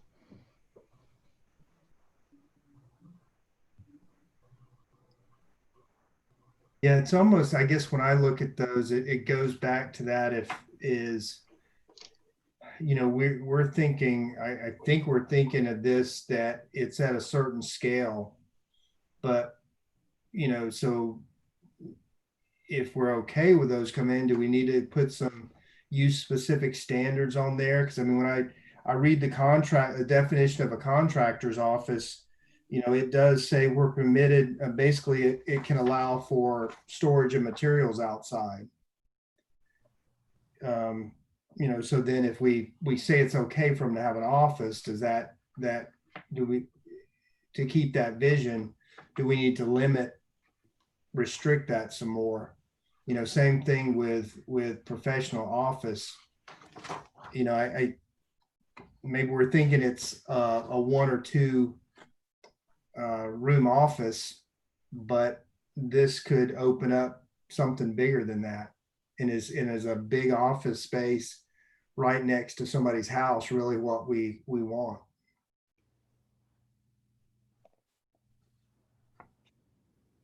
No, and I agree. I don't think that's what the vision is. There'll probably be all those architects that'll be the rabble rousers in the neighborhood. They are going to line up, Kathleen. You watch it. They will. All the disgruntled customers will be outside throwing rocks.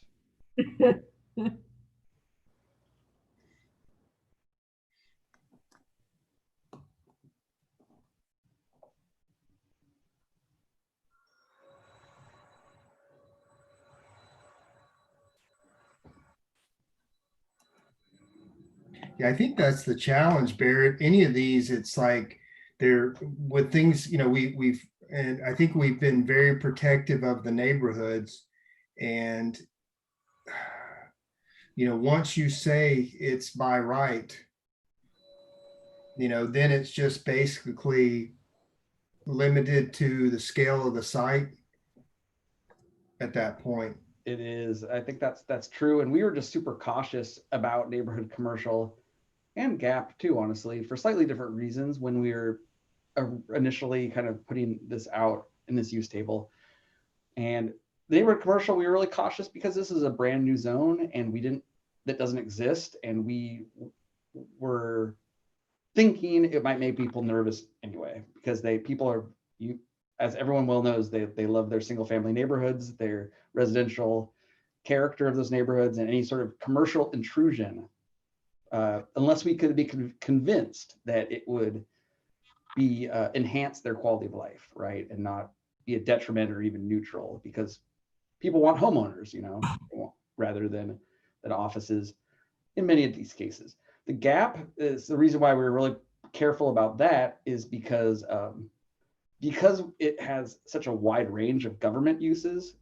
We have very few development standards. If you go back, there's not big setbacks or height limitations, or because we wanted that flexibility in there to accommodate all the range of government and park uses. So we just want to make sure that we weren't opening the door to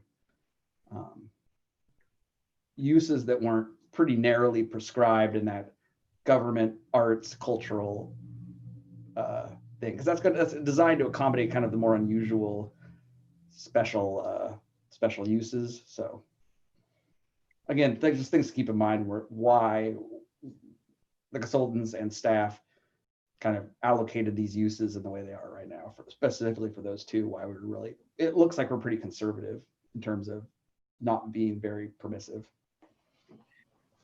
Well, and I think this probably happens to you somewhat, I guess, regularly, is if you've got somebody that owns a residential piece of property and there is something, of a commercial nature next to them, they're probably, when they're getting ready to sell that piece of property and they're having trouble selling it as a residence, they're knocking on the door, the planning department or whoever, trying to get that changed and get past a hardship. And I think that's the thing I envision with this neighborhood, is we're allowing some things that complement those residences, but not put something there that may force that residence out that's next to it.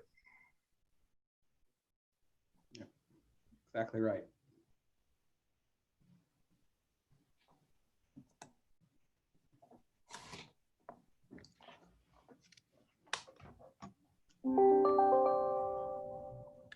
So something to think about, I'll put where there is a real mix of residents and these office uses.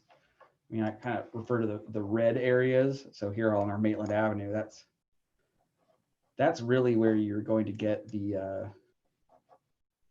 some of the residential scale office, professional services uses.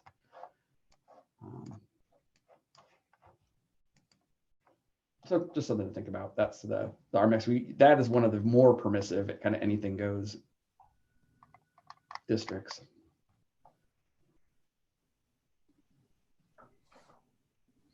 Are there any of these that anybody feels strongly enough we want to try to get the consultant to write some use standard that would soften their presence? I think we should have them look at it, because I think we've all brought up different scenarios where it seems to fit a vision of what we had. That's a little bit different than what the chart says. So maybe it's getting them to control the scale, control the I think what this NC, whatever's in there, still somewhat has a residential look to it. From the images and the vision images shown. So, maybe that's part of the condition on this. Maybe look and impact. We use residential scale and character in the current code. I think that's kind of what we're talking about. Nothing that would be out of character to a residential neighborhood. But yeah, and I think that is the part to put it to the consultant. We want to be conscious of that, not bringing something in that lessens the value of the adjacent residence, but enhances the value. Sure. How about I have set some use specific standards to control residential scale and character, but allow for some uses that serve and enhance the neighborhood. That's some vague language though, because there's a lot of people that argued that that bike trail on Sandspur was going to ruin their neighborhood. Well, again, we're not saying that's the language we're putting in there. We're just trying to give a message to the consultant to help Right. us frame. Yep. Okay, so specifically for the neighborhood commercial, okay. That works. Anything else on this page?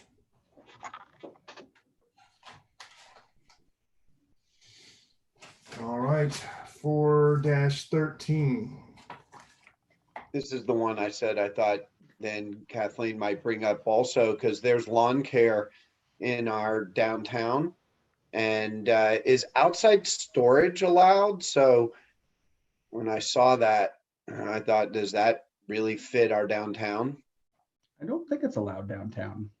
Yeah, it's not showing anything on for downtown. Well, but in a mixed use, Yeah,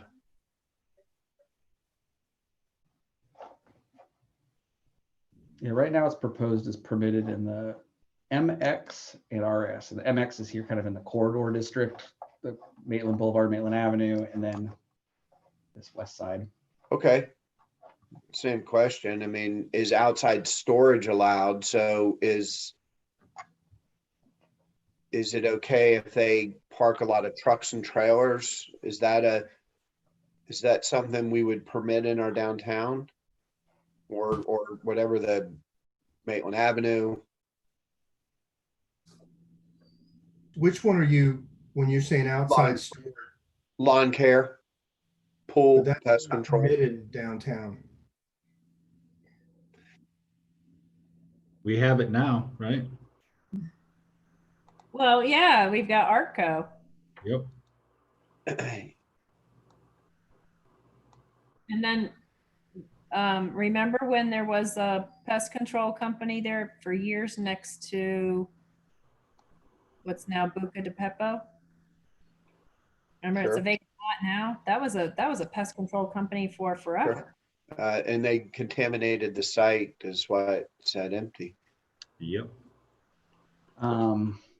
So I'm hearing use specific standards to screen outdoor storage, adequate screening for outdoor storage, or not allow out. I'm wondering if you can even have.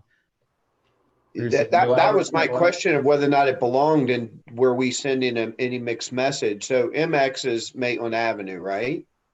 And yeah, and elsewhere, but yes. Yep. So is outdoor storage something that, like to all those comments, would that be okay?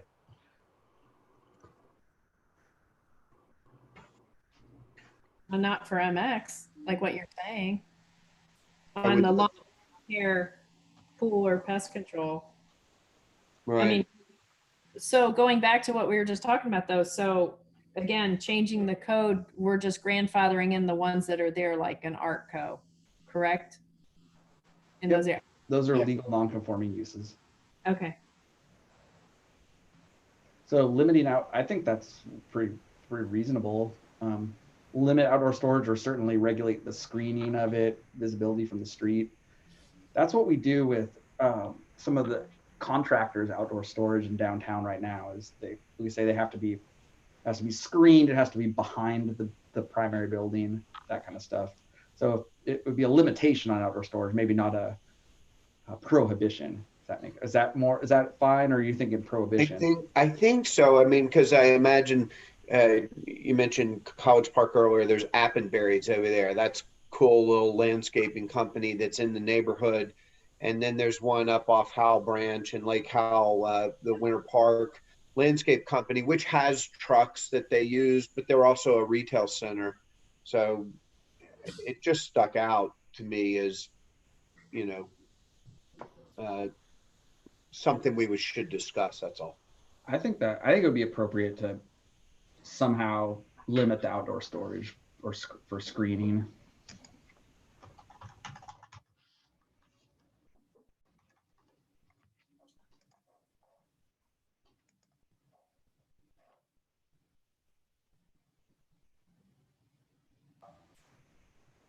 And so is that saying then Artco is okay? Or they're a non-conforming use because none of their trucks are screened as they're stored? Well, the use and I'm not familiar with that business. Is that downtown? It's on 1792 next to the old Maitland vet there. Yeah, then that would, I think it's already non-conforming because that use got adopted back when we did that in the summer. So yeah, it's a legal non-conforming in the sense that they can operate as they are indefinitely. If they were to cease operations, they could even, change hands. They could sell the business, continue to operate legally, is only if they would not be allowed to expand it beyond a certain percentage. And they would, if it ever ceased operations for a certain period of time, then it would not be able to be reestablished.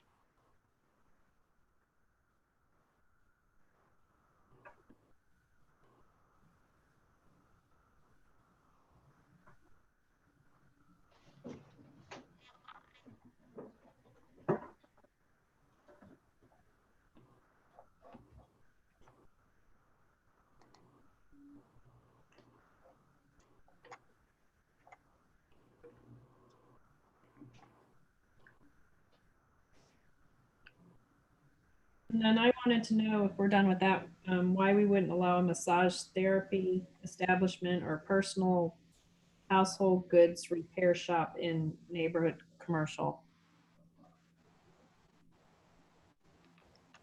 Wouldn't massage therapy fall into personal services?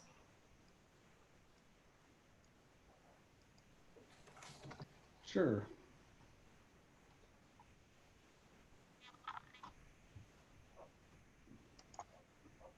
And if you look at the footnote, it's, for personal or household goods, watch repair, tailoring, dressmaking, shoe repair.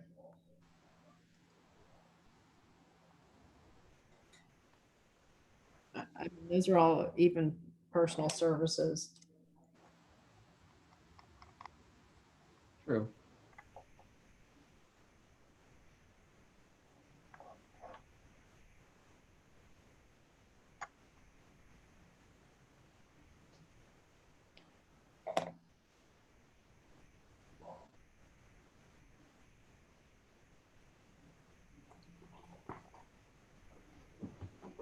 I mean, it seems like that one you might need to have some limitations on. Again, I guess if it's truly therapy based.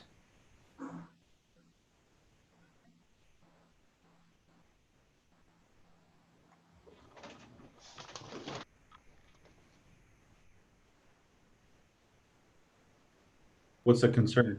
They all? Well, I mean, I guess I'm envisioning when I like go by Lee Road and you see a massage place and you got the big flashing open sign, 10 or 11 o'clock. I mean, is that what we envision, next to a residence?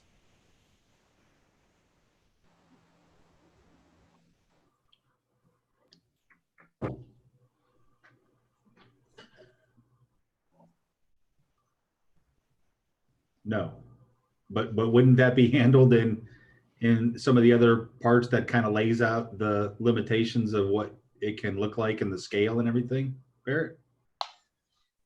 Yeah, I mean, the sign part, it would be registered by the sign code, but I think the way we're going with that is it is typically by use, not by zone.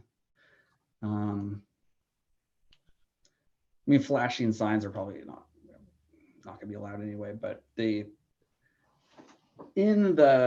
yes, in other words, the development standards are going to regulate that somewhat. The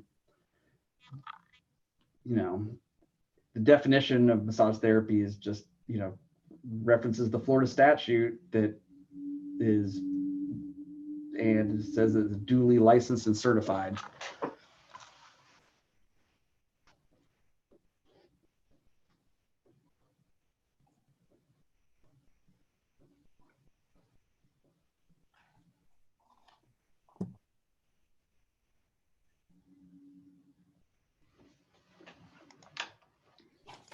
Modify that to permitted with use specific standards. Correct.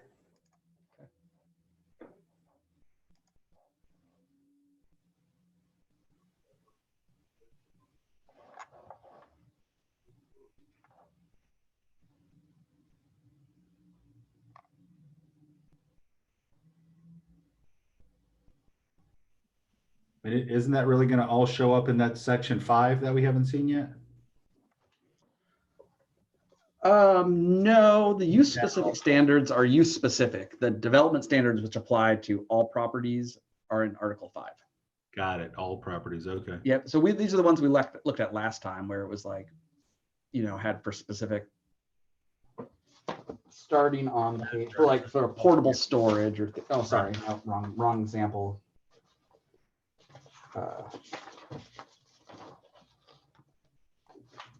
4.2.4 is where that would go.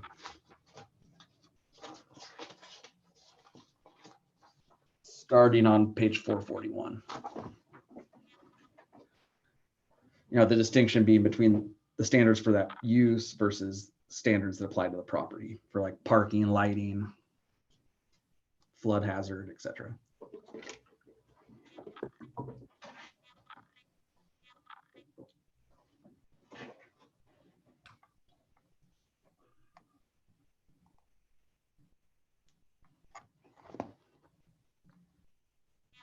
Anything else on 4-13?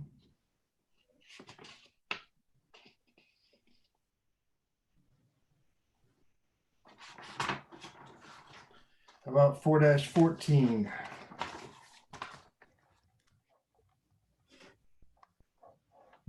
So why wouldn't a travel agency be allowed in a neighborhood commercial?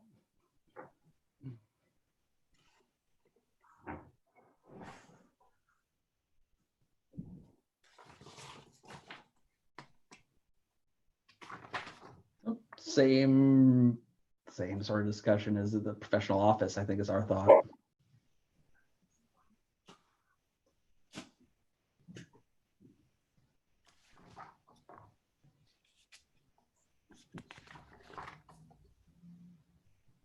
People don't typically walk or bike to visit their travel agency.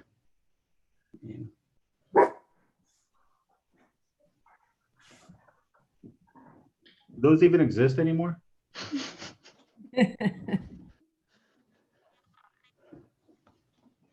Yes, I think so, but fair question. There's a few. I would bundle that into that other question we had about those, because I mean, again, if it's a sort of a single shingle type space, that seems reasonable. I just don't know if this is, again, if there's concern about scale and volume.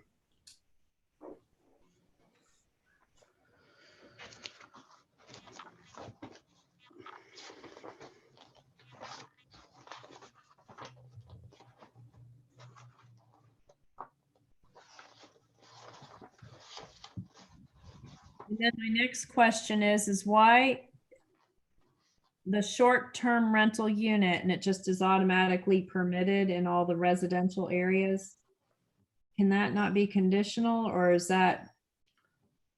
Well, that's permitted. If you remember the use specific standards, we got that big section on short-term rentals where that requires them to get a certificate and inspection and pay for all that.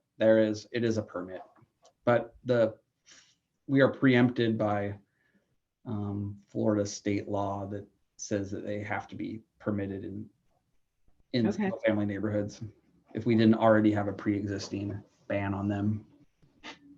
Okay. That's why I was asking, because I wasn't sure. Yep. Mm-hmm.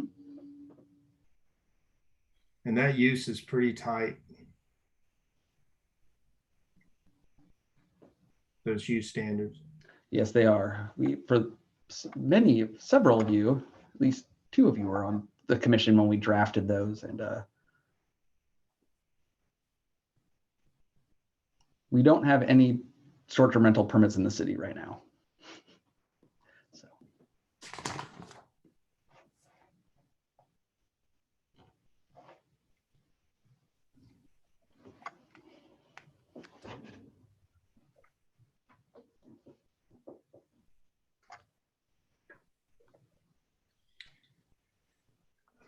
Any other comments on 4-14?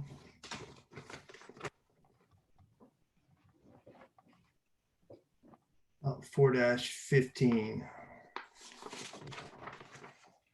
Again, going back to neighborhood commercial, why wouldn't we permit an alcohol beverage retail sales store, like a wine store or something like that? And why wouldn't we allow a bank or financial institution?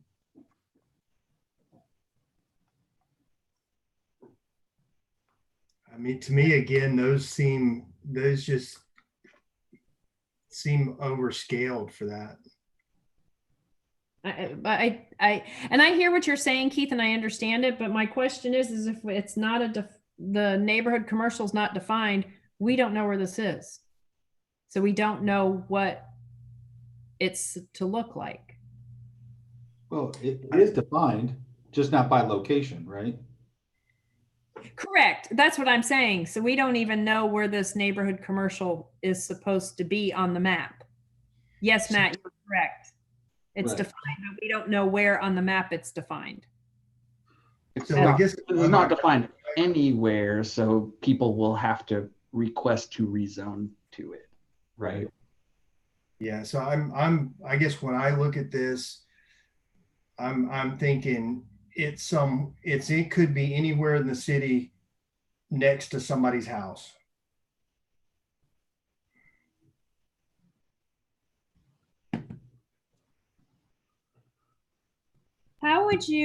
How is this handled right now in the code? How's what handled? If you wanted to say you wanted to open up a wine shop and it's next to a single family home, but it's on say it's on Maitland Avenue and it's on a corner and right behind it is a residential street. There aren't any residential. You'd have to look at that RS4 zone district. There are specific standards about retail on Maitland Avenue right now. But yeah, if you wanted to open a wine store, you'd have to find a commercially zoned property that allowed retail sales. And some of those are close to residential neighborhoods, but primarily those do have additional development standards in that specific to that zone about what kind of retail is allowed. I'd have to go and look, but I think alcohol sales I think are limited by distance to churches and schools, I want to say as well. Correct.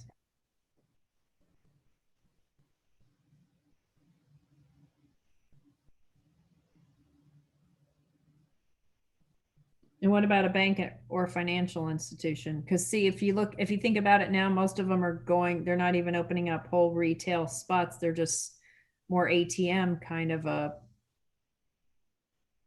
Yeah, and again, this is primary uses. So you'll see ATMs in the next section when we deal with accessory uses. Okay. Unless it's ATMs typically aren't the only thing on a piece of property.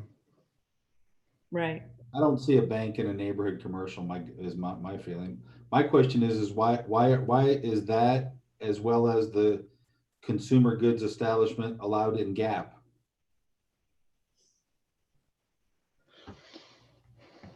Seems like a little bit of a challenge with a bank or a financial institution.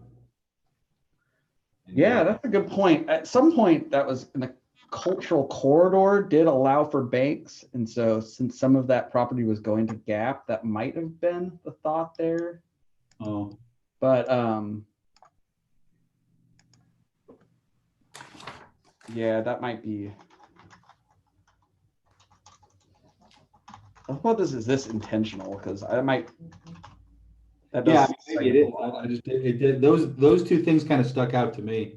And the consumer goods establishment, which is a small capped on the smaller side, you know, I think fits. You can make the argument that that fits with some of the cultural or art. Yeah, I guess if you read the footnote, I guess it does. I could see that. I could see that in the right setting, right? Right.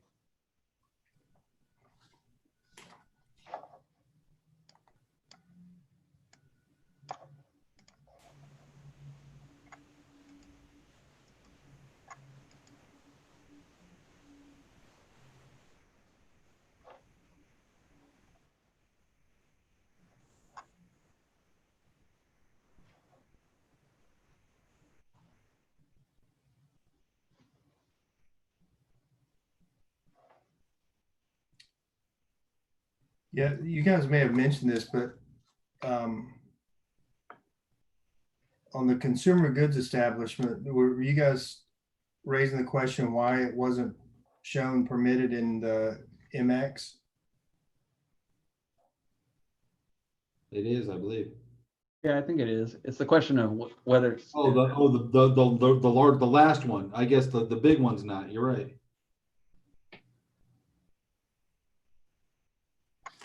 You think it should be? Go back and read my MX again. You know, that does pick up a lot of stuff on Maitland Avenue, and Oh, so that's sort of, I think it's probably scale wise. yeah. Yeah, too. Yeah, that makes sense. Okay.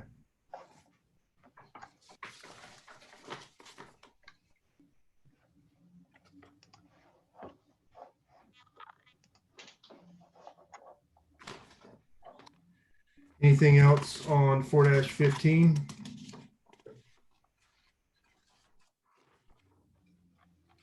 (4-16).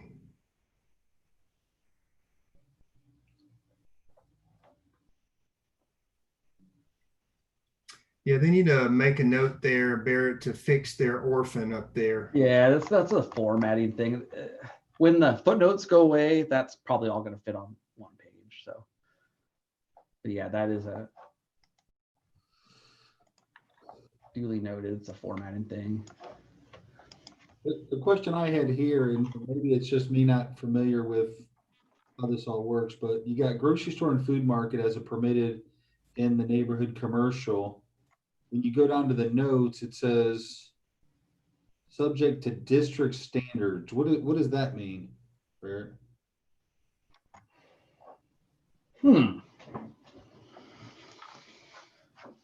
Well, let's see. We'd have to go back to 366 and see what kind of standards would apply.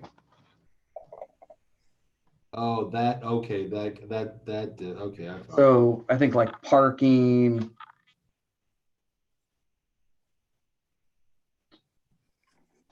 I think I'm not positive the answer to that actually, and I'm looking. That's what I would assume. But that does seem odd because that's true of all things, right? I don't think there's anything here that applies to food stores or grocery in the NC. Right. But I think it's fair to ask for clarification.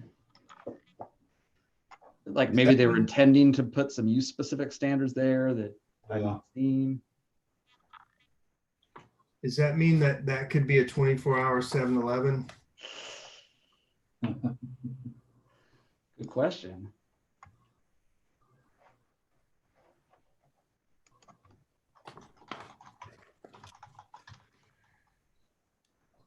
Yeah, I mean, if this opens it up for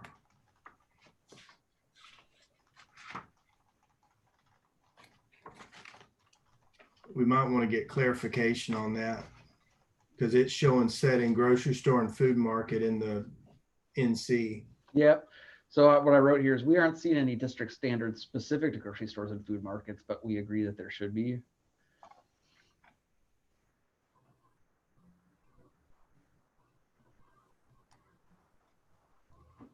I mean that for NC specifically. Because appropriately done, I mean, having a food market would maybe not a 7-Eleven or maybe a 7-Eleven, like, you know, I'm thinking of right off of Temple on Howell Branch. There's a little shopping center there, and that's, I don't know. I don't know how people feel about that. If that would be an appropriate, if that would be like a neighborhood commercial, it might be. And if that would be something again, if you use my scenario, Barrett, and think about wherever this lands in this NC, it's right next to somebody's house. And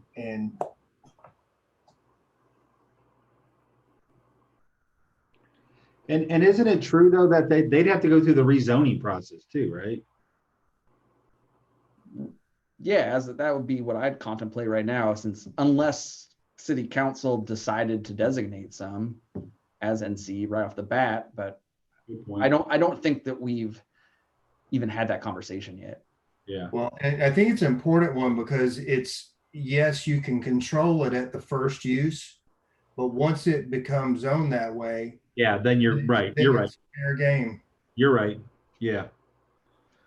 So are we saying that maybe, well, that's then back to, this is that tension that we've talked about, right? Like, I think everybody would like to be able to walk and get fresh fish and vegetables and fruit by their house and have a charming little boutique market.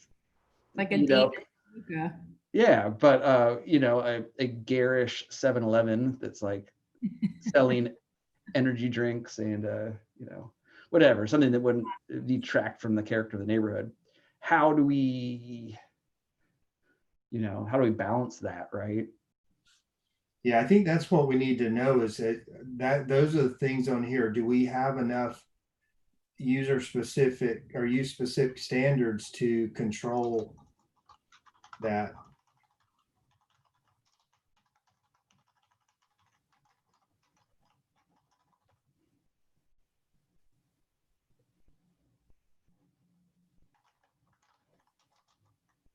And I think it is worth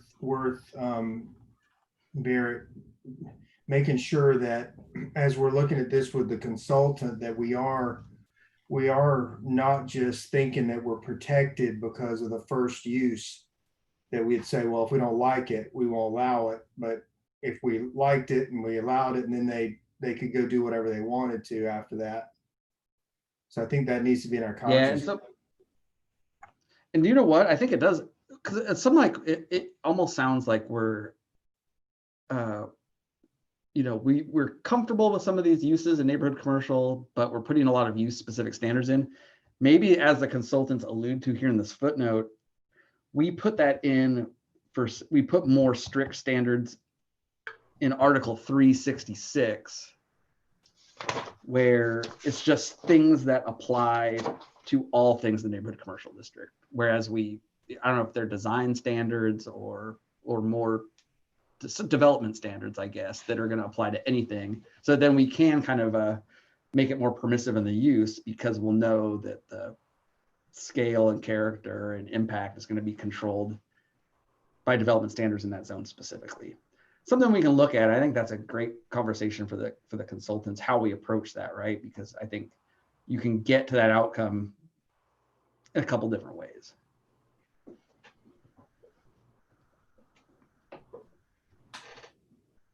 But yeah, we don't want to, I think that was our concern all along, is that we were like, how can we make this useful, but also not terrify people that this could be next to their house, and that it wouldn't be something that, you know, depreciates their property value or quality of life. But on the contrary, rather enhances it.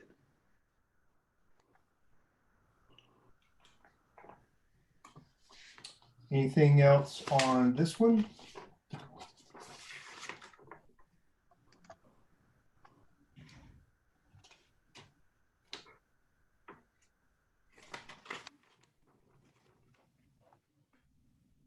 I have a question on this one here where you've got, why is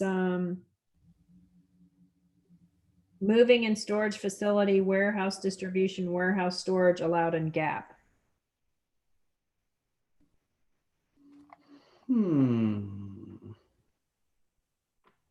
It's, it looks like it's, A is allowed subject to an approved PD concept. That's odd. Yeah, Yeah, that is odd. I think this is a, Do you think that was meant to be over in the PD or?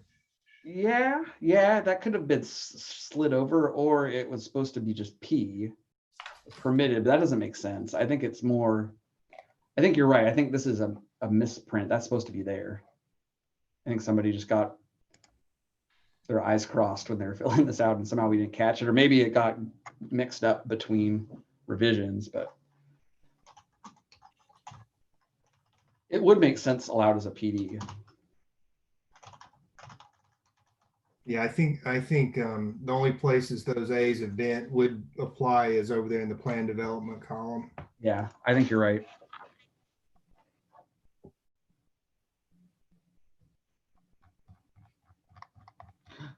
I think we made it through.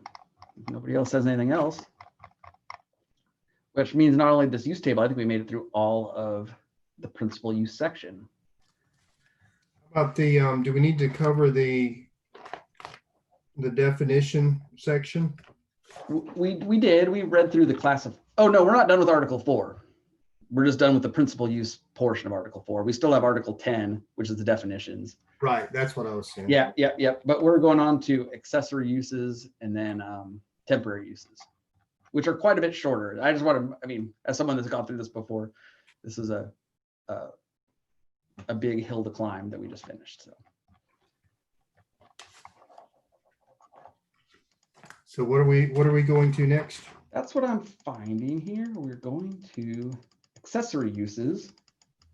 And I was going to propose that we do that in the same approach where we do the classifications first and the use specific standards next, and then go to the use table. Once we kind of understand what it is, how you have to do it, then go back and look at where it's allowed, like we did with the principal use table. Okay. So just sort of stick to terminology, not worry about the P's or the C's on the table, but any terminology as we. Yeah, and like we did before, then go back to that table as the last part of the review of that section. So kind of how before we can look at the general purpose and intent, its organization, standards. Okay. Then when it So gets to 4.3.2, skip that and go on to classification. So we're starting at 4-55. Yes, that would be my suggestion. Okay. Sounds good. So again, I think at the risk of, I don't want to belabor this, but I think it's important when we're looking at this section, since we're shifting gears to accessory uses and structures, let's really kind of wrap our mind about what we're talking about. And that's because we want to authorize accessory uses and structures, which are land uses and structures that are incidental and customarily subordinate to principal uses. The sections are intended to allow a broad range of accessory uses and structures, so long as they're located on the same site as the principal use. That's key, and comply with the standards set forth in this section to mitigate potentially adverse effects on surrounding lands. Right. So this would be your classic sheds, detached garages. You know, we joked about, you know, the laundromat that has like a few video games inside. That's a classic accessory use. But anyway, that's the world we're in now. So we're leaving behind the world of principal uses and going into accessory uses.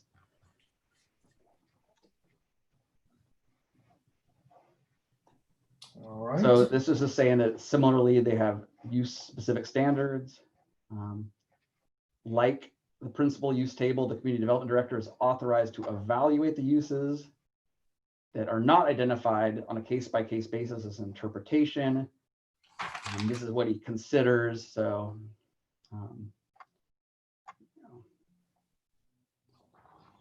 Does anybody have any questions for 4-55 or comments? I did, under purpose and intent, it says that so long as a structure is located on the same site as the principal use. So again, trying to imagine situations, I pictured there are situations all over Maitland ranging from the neighborhood Magnolia, I think it's called Magnolia Bay, that's behind the Enzion Theater. So they have a gate, it's a gated community, but there's 8 homes. 7 of the homes are not on the lake. They have a street that then goes down to their docks that are at the lake. Lake Sibilia, all the homes around Lake Sibilia, it's a different parcel across the street.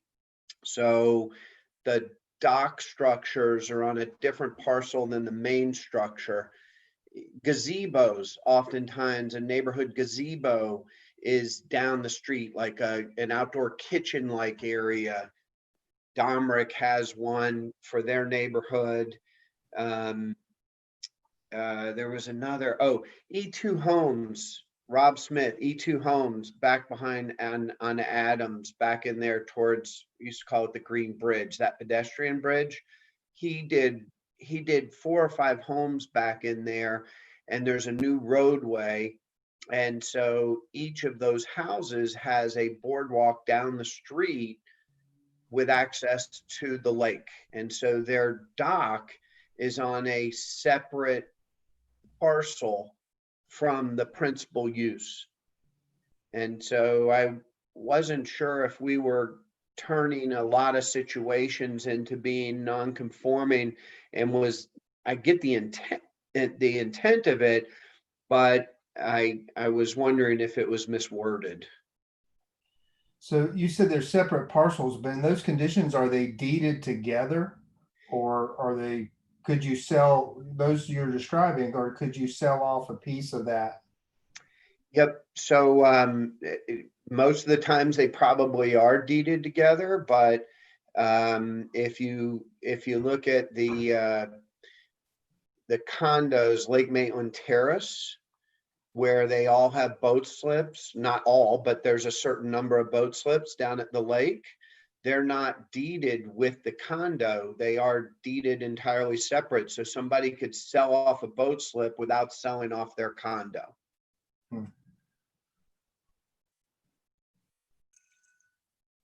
And it's more common than I think within Maitland.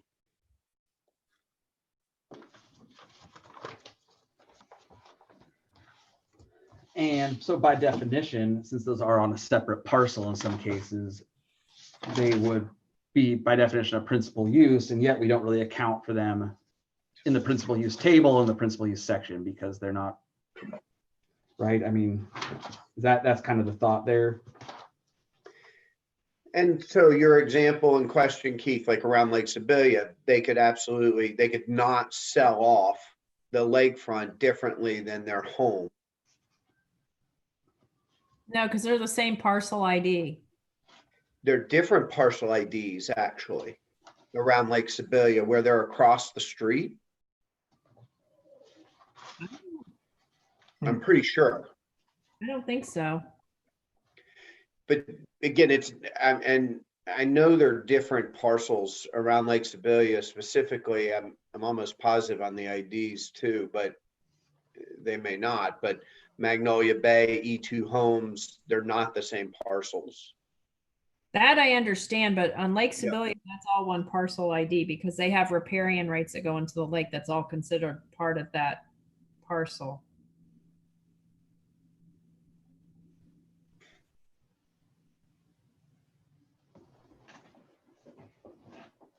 Are you saying, Barrett, that those conditions are treated separately, or because they're deeded together, they would fall under this? I think that if I'm understanding Glenn's comment correctly, which I think I agree, I agree that it creates a little bit of some uses which are not adequately accounted for either in the principal use table or the accessory uses. So these waterfront structures, as we call them in the code, they are kind of accessory residential uses. They're not really a community park. They're not really a dock. They're not open to the public necessarily. I don't think in any case are they open to the public. They are more like what's described here. They're subordinate and incidental to the principal use, which is our single family residence. They're just like maybe collectively owned, or multifamily residence, right? In the case of condos. But so long, it's this part here, so long as they're located on the same site as the principal use. And that was my question and comment, is on the same site, because quite often they're not on the same site.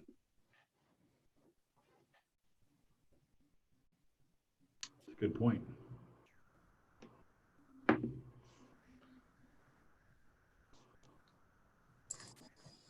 So Glenn, can I just ask, I just want to make sure I'm understanding what you've been discussing. So you're saying that there are situations where there are like community facilities or riparian rights that aren't on, that are considered accessory uses that aren't on the same parcel as the principal use? Yeah, it wouldn't even have to be not just a riparian right. So if Magnolia Bay behind Enzion Theater has a grill and a structure down at the lake, like a gazebo, and it belongs to those 8 homes. They also have 8 docks that belong to the homes that are up the street, walkable. Okay. And not, so again, not on the same site. And I'll, in a self-serving way, and one reason this pointed out is I have a duplex behind Walgreens that I attached to the lake behind the Q Apartments. So there's docks down there. And it was a 5-0 council vote, 300 feet away. But those docks belong to that duplex and they're not on the same site. And that would be my concern, is that there are all kinds of situations around the city that E2 Homes was just built last year, and it's an exact same situation. These houses are on a road and they walk probably 500 or 600 feet to their boardwalk and boat dock. And the concern is that even though I think this is similar, I don't know if I'd have to go back and look at the current definition, but the concern is that somebody could point to this and say, aha, that's not an allowed accessory use because it's not on the same site, nor is it an allowed primary use in this zone. So you can't do it. That's an illegal use or illegal accessory use. Is that fair? That's kind of the concern. Sure.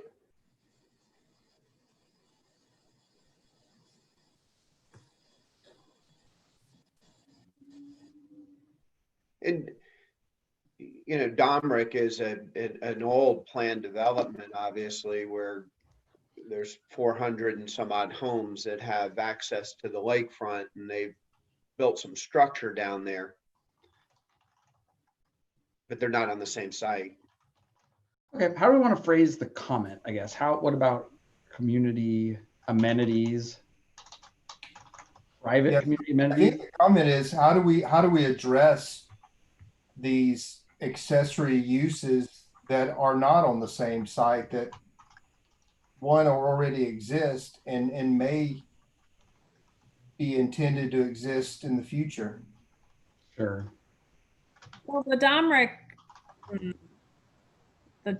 Drive part, that's only for Domrick Estates, and that is like an HOA. You have to join the association in order to have access to that dock. And that's only deeded lake access for the Domrick Estates homes. Yep. They're all private. Every situation is private, but they're not on the same site. Yeah, and right. And that one though, you might be able to define as a park, maybe, or a community park, a private park. But Yeah, it's just they built some accessory structures, all of them. okay, do you Mini think that hot- covers it? And we might just be able to adjust the wording here. And is there any more discussion on this topic? Or I think that's a good catch, because we don't want to create nonconformities, but we want to be careful to not, to see what the unintended consequences are. But I think we don't want, it does. I think it creates this sort of vacuum of things that aren't accounted for in primary uses or accessory uses. So we want to try to capture that. Anything else on 4-55?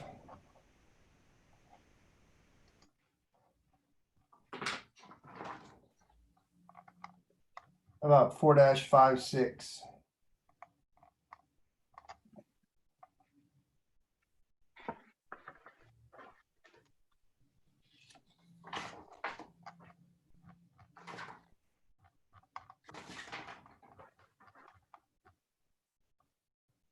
I would suggest we move to 59 and come back to the use table later.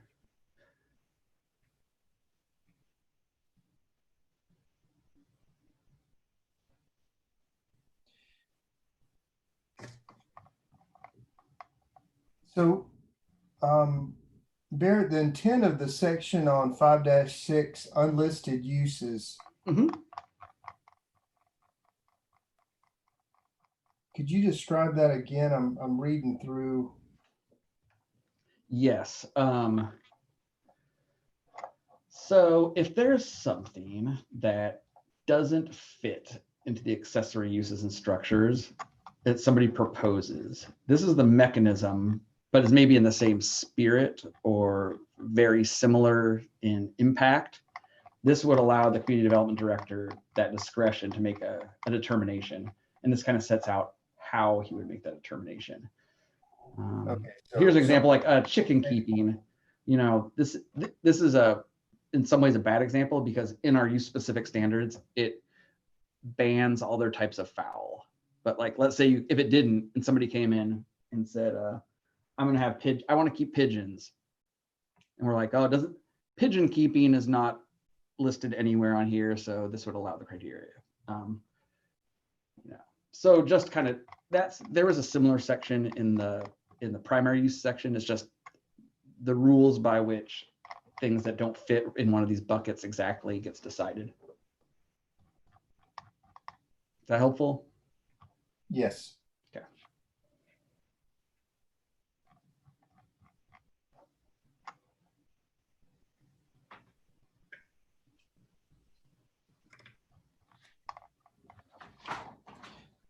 So, but maybe in this case, I mean, just scanning the list of uses, if you guys haven't already, is probably good. This is just the kind of universe that we're operating in right now.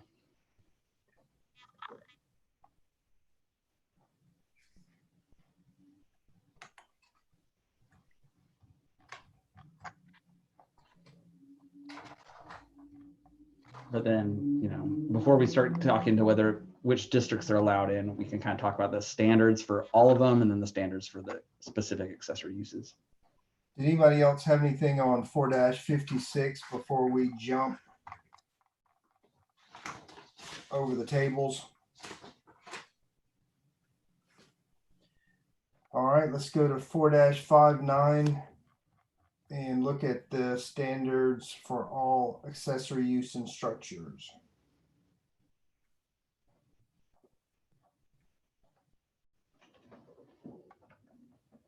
So this is the same issue that Glenn pointed out earlier.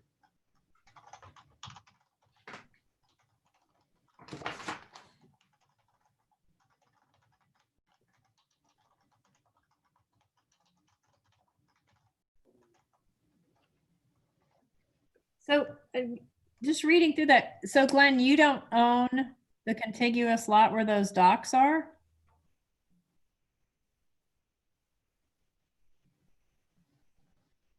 Oh, Glenn might have stepped away. He's on mute. Oh. Because that's interesting. How would he even have docks on something that Sorry, I was eating something. I did have myself muted. Correct. It's not contiguous to those docks. And does it have its own parcel ID? It does. No. How'd you get that? And I made connections by ownership and put some restrictions on it that way. But same as, do y'all know what I'm referencing? E2 Homes back off Adams towards the pedestrian bridge that crosses the canal back behind Kings Row. I mean, I do. I do. Okay. Yeah, I think I know where it's at. It's the pedestrian bridge that connects those two neighborhoods, right? Connects Winter Park and Maitland, actually. Yeah. Oh, okay. Been there for forever. Is Yep. it, Used to I'm be not green, familiar used to with be called the Green Bridge. Now it's a white bridge, I think. But a guy, Rob Smith, E2 Homes, back behind Dunkin' Donuts there in Maitland, he bought those lots, subdivided them, and put 4 boathouses out off the canal, and it's got 2 common boardwalks. And the homes are down the street. I don't know what deeded connection he's made, but they were definitely subdivided, split down the street. Public street.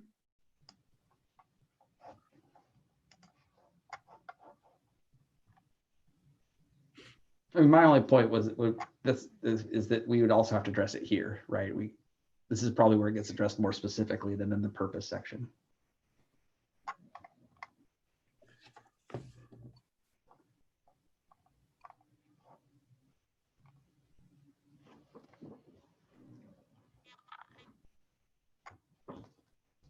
Anything else on 4-59? Let's go to 4-60.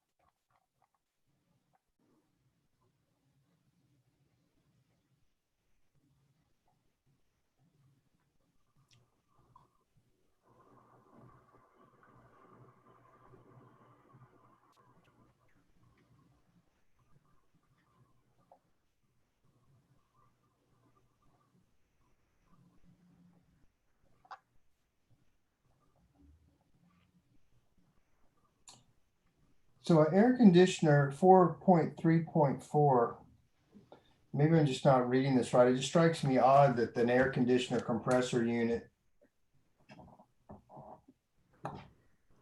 is under accessory uses and structures. Yeah, I agree.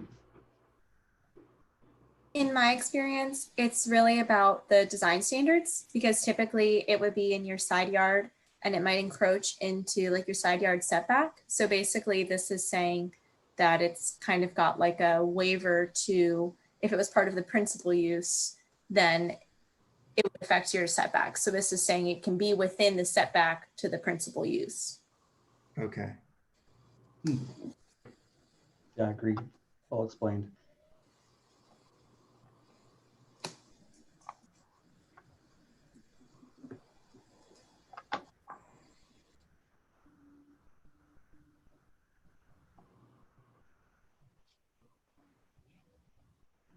Point out the footnote that a lot of this is carried forward from the current LDC, which is why you see this stuff that was annexed in had to be accounted for because they create a lot of nonconformities otherwise. So that's just kind of the history and background of this.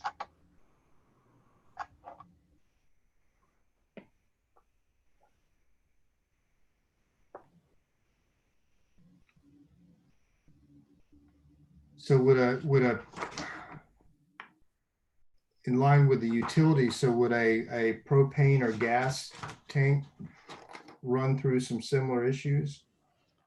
It does, and there's encroachments. There's for like mechanical systems and stuff like that. I think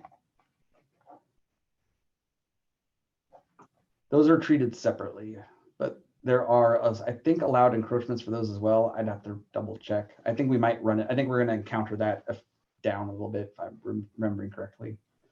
Okay. Well, because to your point, pool equipment may fall into that accessory use as well. Yeah. And I think that's, if I'm remembering, I think it's here, you're going to see an encroachment table when it's going to kind of deal with all these slightly differently.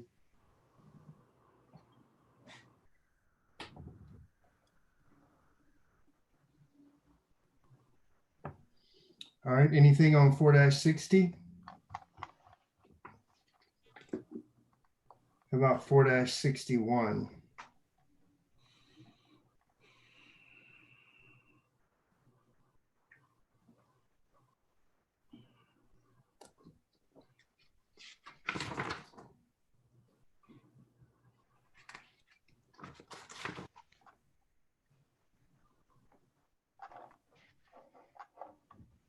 So generators, would generators be in this other somewhere else? Let's go up here.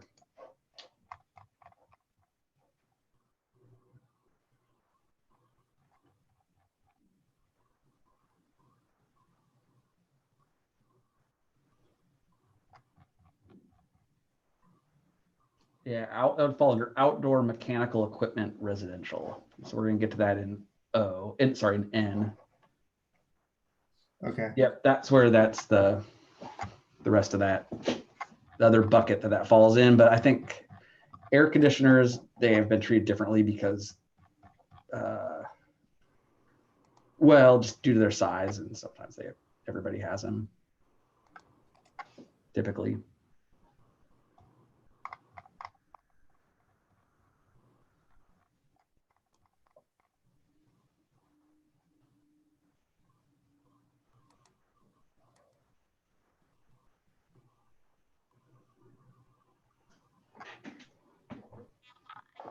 Any comments? What are we looking at? 4-61.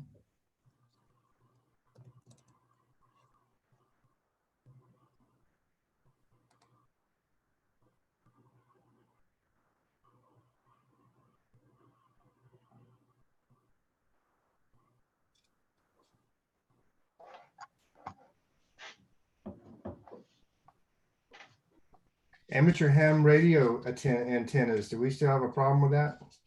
That's a federal law, but yeah, I don't know if it would be a problem. I don't see many of those much anymore. You know, I'm not sure that I would recognize one if I did see one, but Yeah, maybe maybe that's I'll start looking for them.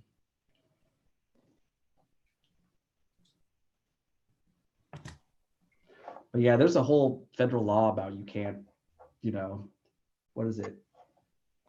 You can't infringe upon his amateur communication needs. That's important. Here's your automated teller machines.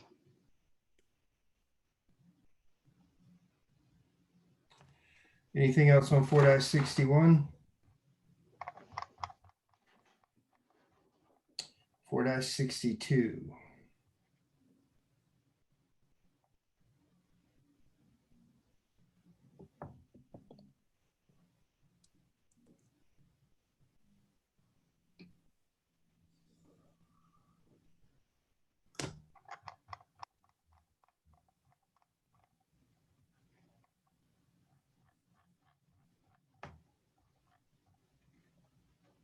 Do we have a program for chicken keeping? Yes.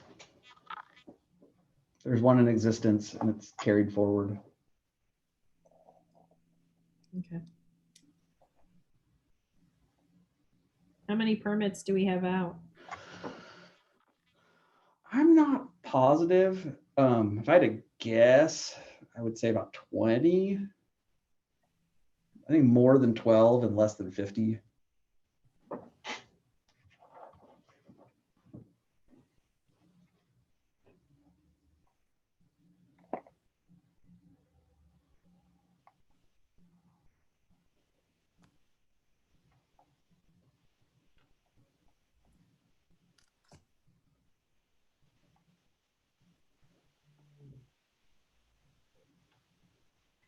Now, is a cottage residence technically going to be considered an ADU? Meaning like a garage apartment too? Or is that going to be a different? Yes, this is a bit, yes, it's an ADU.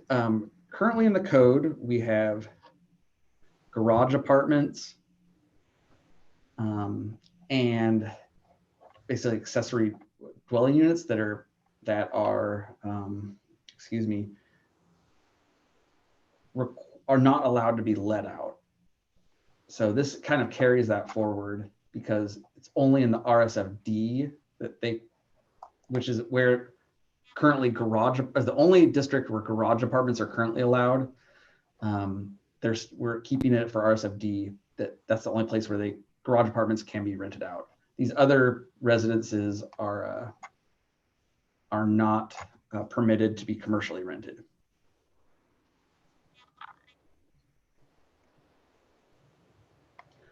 Sorry, guest house. That's what it was called. This kind of collapses guest house and garage apartments into a single definition.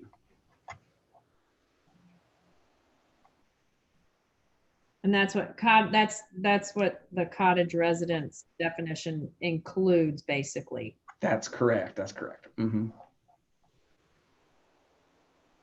But currently they can. Are we changing where they can rent them out, or is this limiting? Nope. No, the only thing it does is before the garage apartments, I think literally had to be part of a garage, whereas now this just allows a little more flexibility, like the guest house. It can be above a garage, or it could be a separate detached ADU in the same manner that a guest house can be.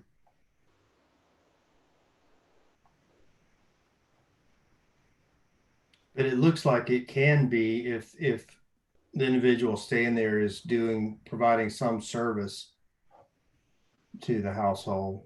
That's right. It's the language in the current code is quite old fashioned, and it refers to family members or domestic servants. That's kind of how it was drafted and intended for, not commercially used, right? So this is trying to update that language a little bit. So it's the intent is that if that would be somebody that is keeping the house or the groundskeeper, but it's not saying, well, your primary occupation is somewhere else, but you cut the grass once a week so we can rent to you. It's not intended for that, right? Correct.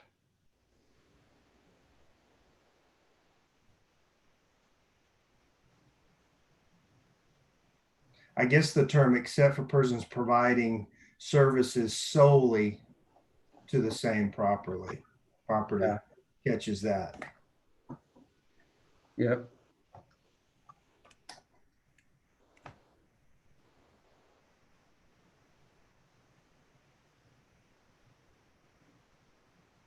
And looking at E3, talking about the amount of parking required,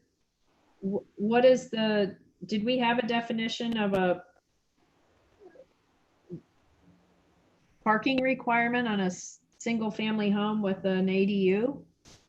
No, it's just for the single family home. So it's saying a single family home has to have minimum requirement of 2 parking spaces.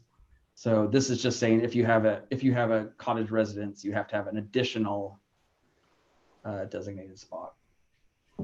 So what define the parking spots? Is it a driveway? Is it parking? Is it? Yes, that's defined in the next section that we've looked at, that the staff has looked at. You guys haven't seen it yet. It's a paved surface that is directly like connected to the driveway, right? So it can't be just like an isolated pad. But it can be in the driveway too, right? If it can be in a garage, a carport,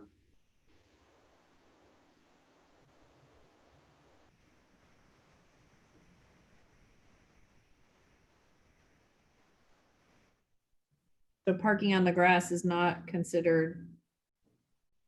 Correct. That's covered in a, right, that is not allowed.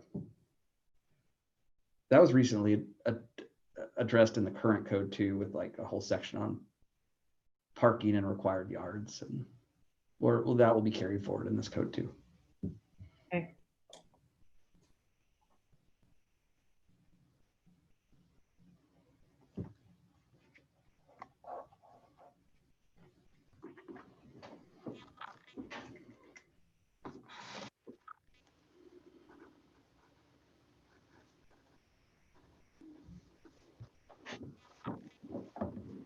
Yeah, it's amazing how many cars you can get in those loop driveways.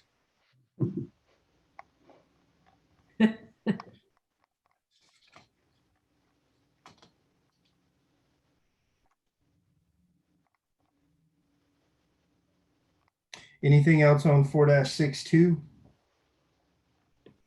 Let's go to 4-63. Can I ask why we need donation centers? What is that? I don't understand the donation containers. That's a good question. Can anybody that was on planning and zoning when we dealt with that, do you want to answer that question, or should I? I'll give you guys the opportunity to see if you remember why we had to do this. I'll let you. I vaguely remember, but Jamie looks like she wants to answer it. No, okay. No, I'm just being a little silly. This was like a Supreme Court case that came out from other jurisdictions that tried to ban them. And it's evidently like a freedom of commerce. Like it's not illegal to solicit donations. And so a lot of cities and municipalities that tried to ban these were successfully sued by some of the big nonprofit organizations. I can't remember the name of them, that, you know, have this as their mission to have these sort of temporary unmanned drop-off receptacles. So we decided, we were instructed actually by the city manager to come up with standards for them to essentially make sure that they're heavily regulated, because we couldn't outright ban them. If somebody came into our community and asked to put one in, and we said just straight up no, we would perhaps be vulnerable to a lawsuit. So this is what we came up with, and it went through staff and P&Z and council, I think in 2018 or early 2019. Okay. Thank you. Mm-hmm. But there is no separation, sorry, as far as how much, you know, you can't have two parking lots next to each other and they both have them, and then, you know, there's no separation as far as they have to be a mile apart or, you know, 500 feet apart or anything like that, correct? Only permitted where there's an existing development that's 40,000 square feet or larger, or in district, shall comply, be located at least 50 feet from a lot. No, these are the only location requirements. It has to be 50 feet from a residence or vacant land in a residentially zoned district, and can't be on anything smaller than 40,000 square feet, or a church or school or something like that. Is the 40,000 square feet, is that the lot size or the building size?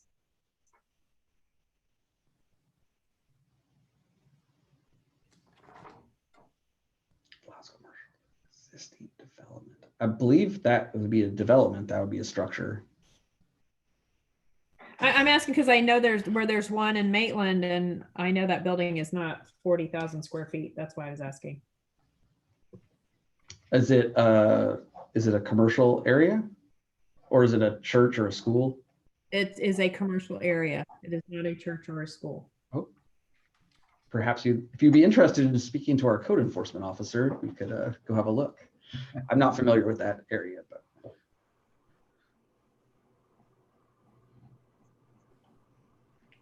Yeah, by all means, if you want, we can follow up on that.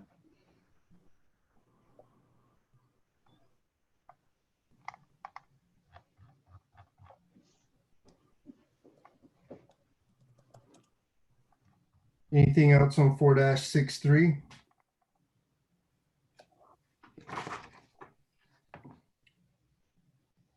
4-64.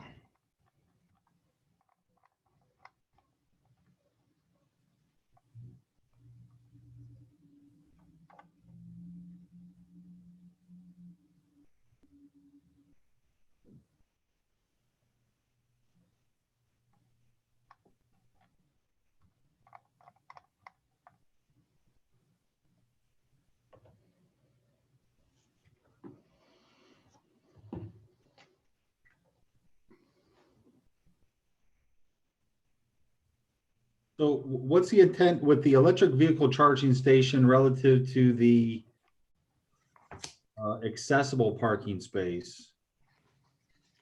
The H2.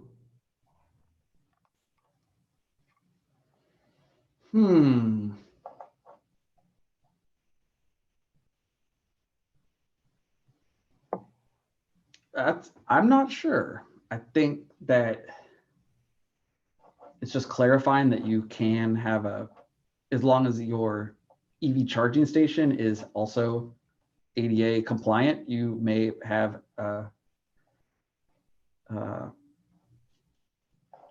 an EV charging station space with in the accessible parking space, I guess.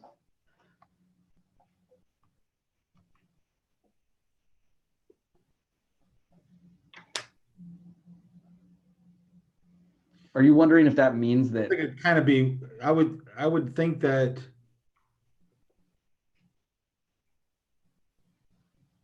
I wonder if that's a designated accessible parking space. It's a required one, right? So it does specify required. Yeah, I would want to clarify that. I don't. So in other words, it means that in dedicated handicap spaces. So I read that as to say that you can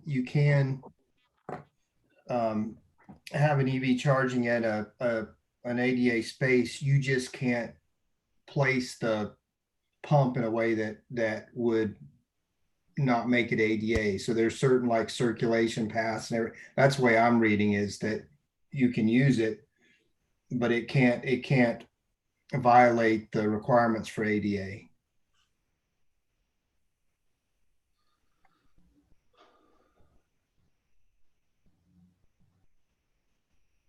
mean, it's not saying it's inviting people that are not ADA to park there. They still have to have their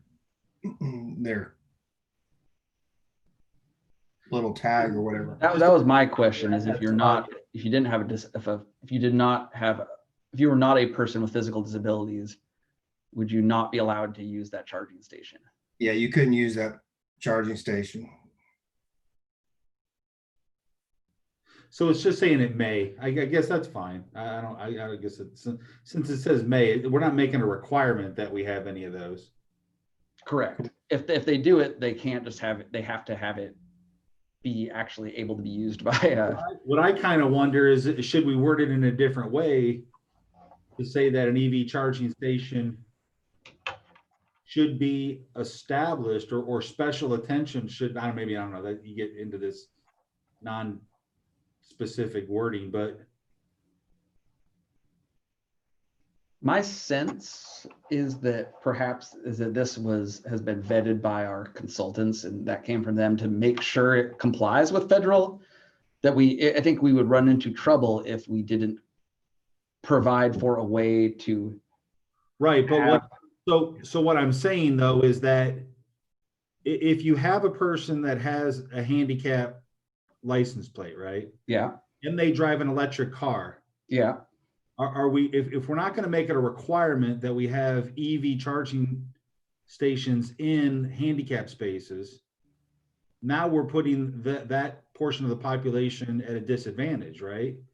So would it be more appropriate that we were to have the attention made to design an EV charging station to comply with to comply with accessible standards?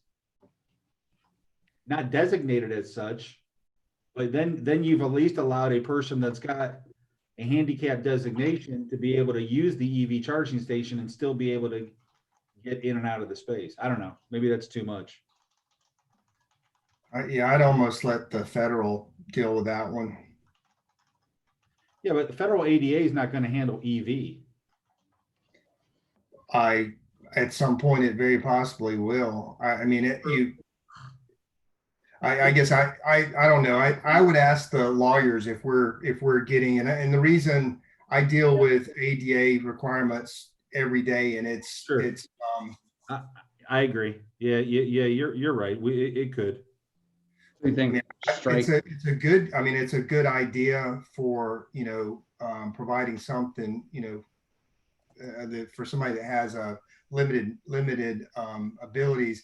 I guess I would have the legal people look and see if we should touch that one. Right.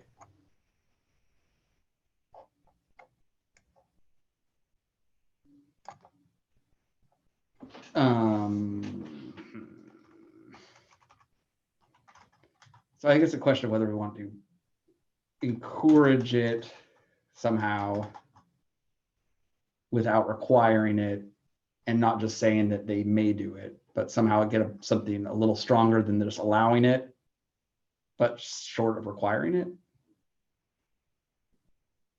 I would just ask Accommodating the legal group if we should even touch that one. Okay. I mean, Yeah, I think what Matthews is, it's a good intent. It's just whether or not this one's so ADA so wrapped around federal statutes that what are we opening ourselves up for? Yeah, I agree. It's good to check with legal. I think we could be opening up ourselves for more if we put an EV charging station that's not accessible. And I don't know what the standards are for EV charging stations, but. Or may we be required to provide a certain percentage, or are we required to provide any accessible charging stations? Yeah, I think that's a good question. Okay. Or maybe we want to even.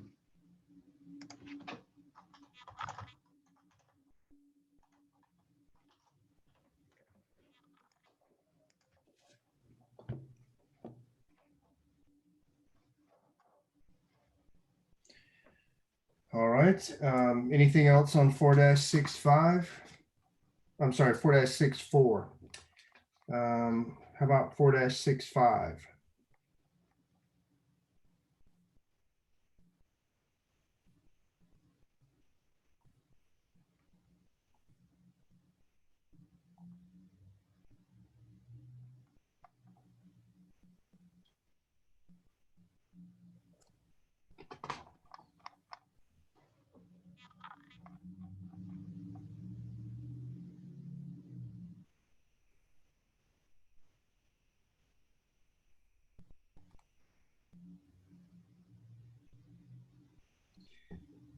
So under the general standards of the food dispensing vehicle, item number general standards 1A3.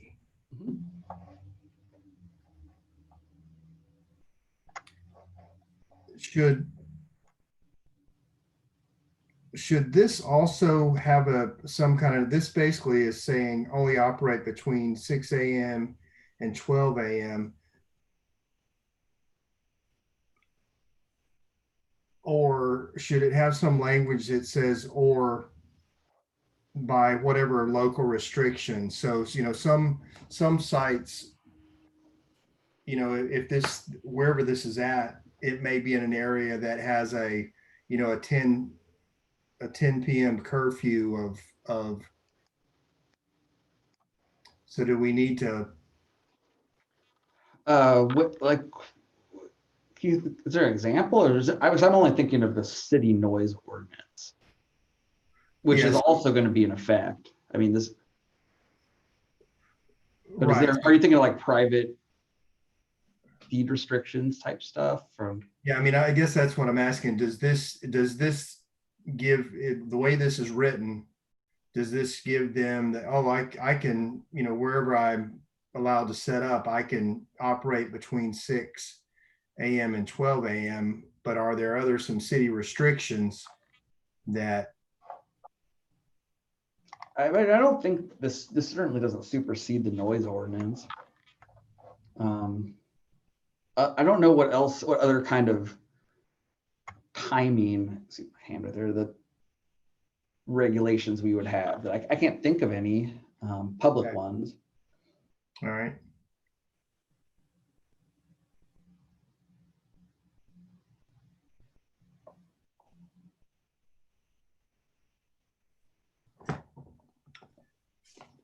So Barrett, we're running close to 6:30. Is there anything outside of other messages? I guess I just wanted to.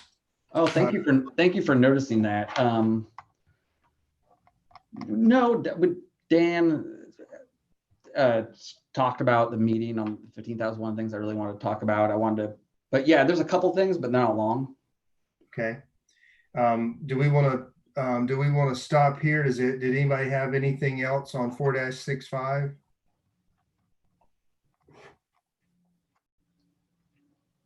All right.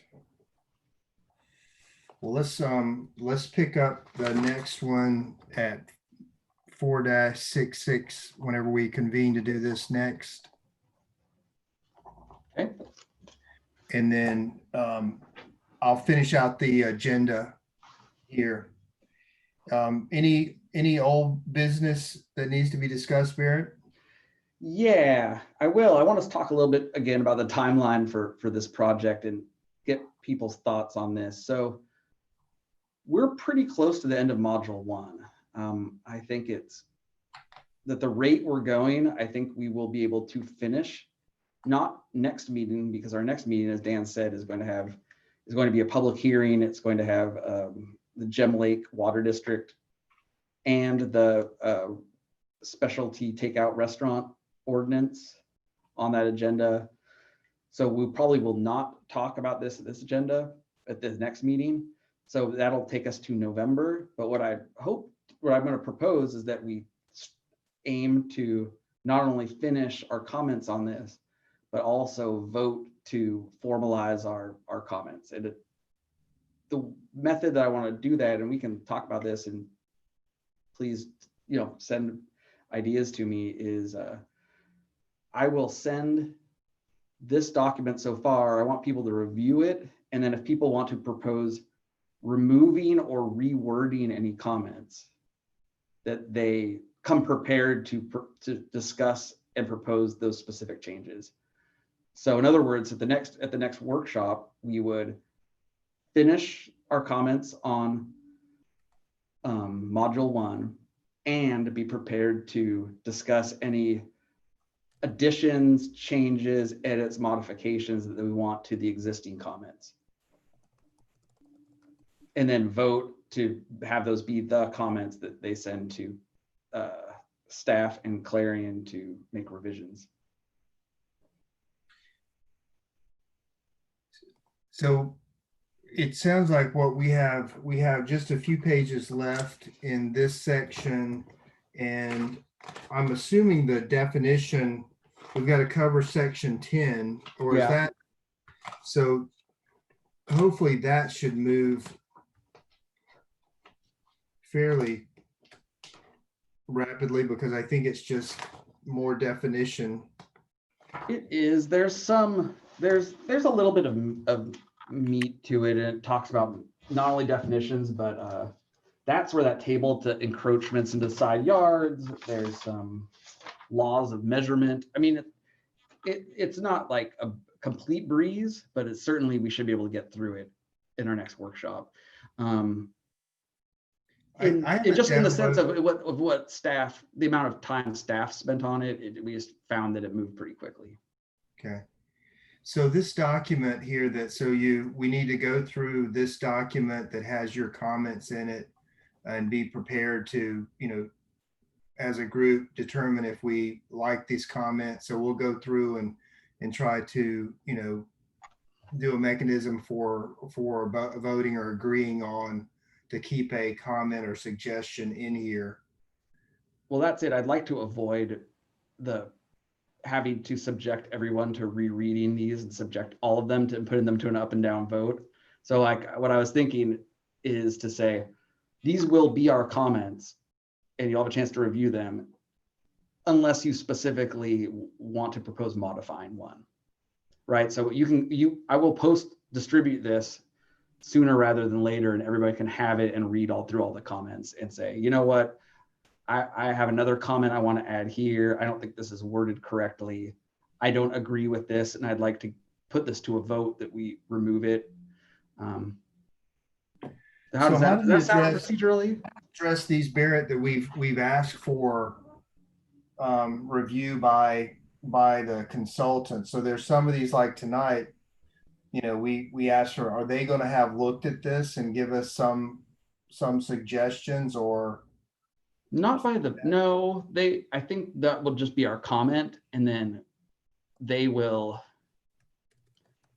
we'll have the chance to vote on all this again as a package, right? So if they come back and they say, their response to us is, we don't think that's a good idea, or yes, this is what we're going to do, and this is how we change it.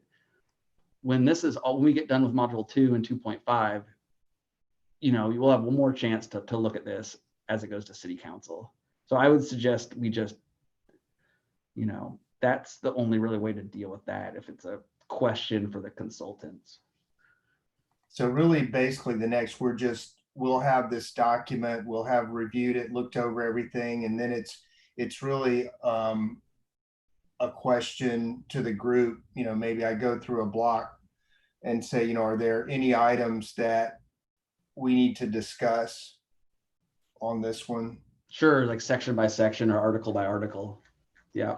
So in other words, not going page by page, but basically just putting out, are any of these comments, or in your review, is there one you would propose to add to this?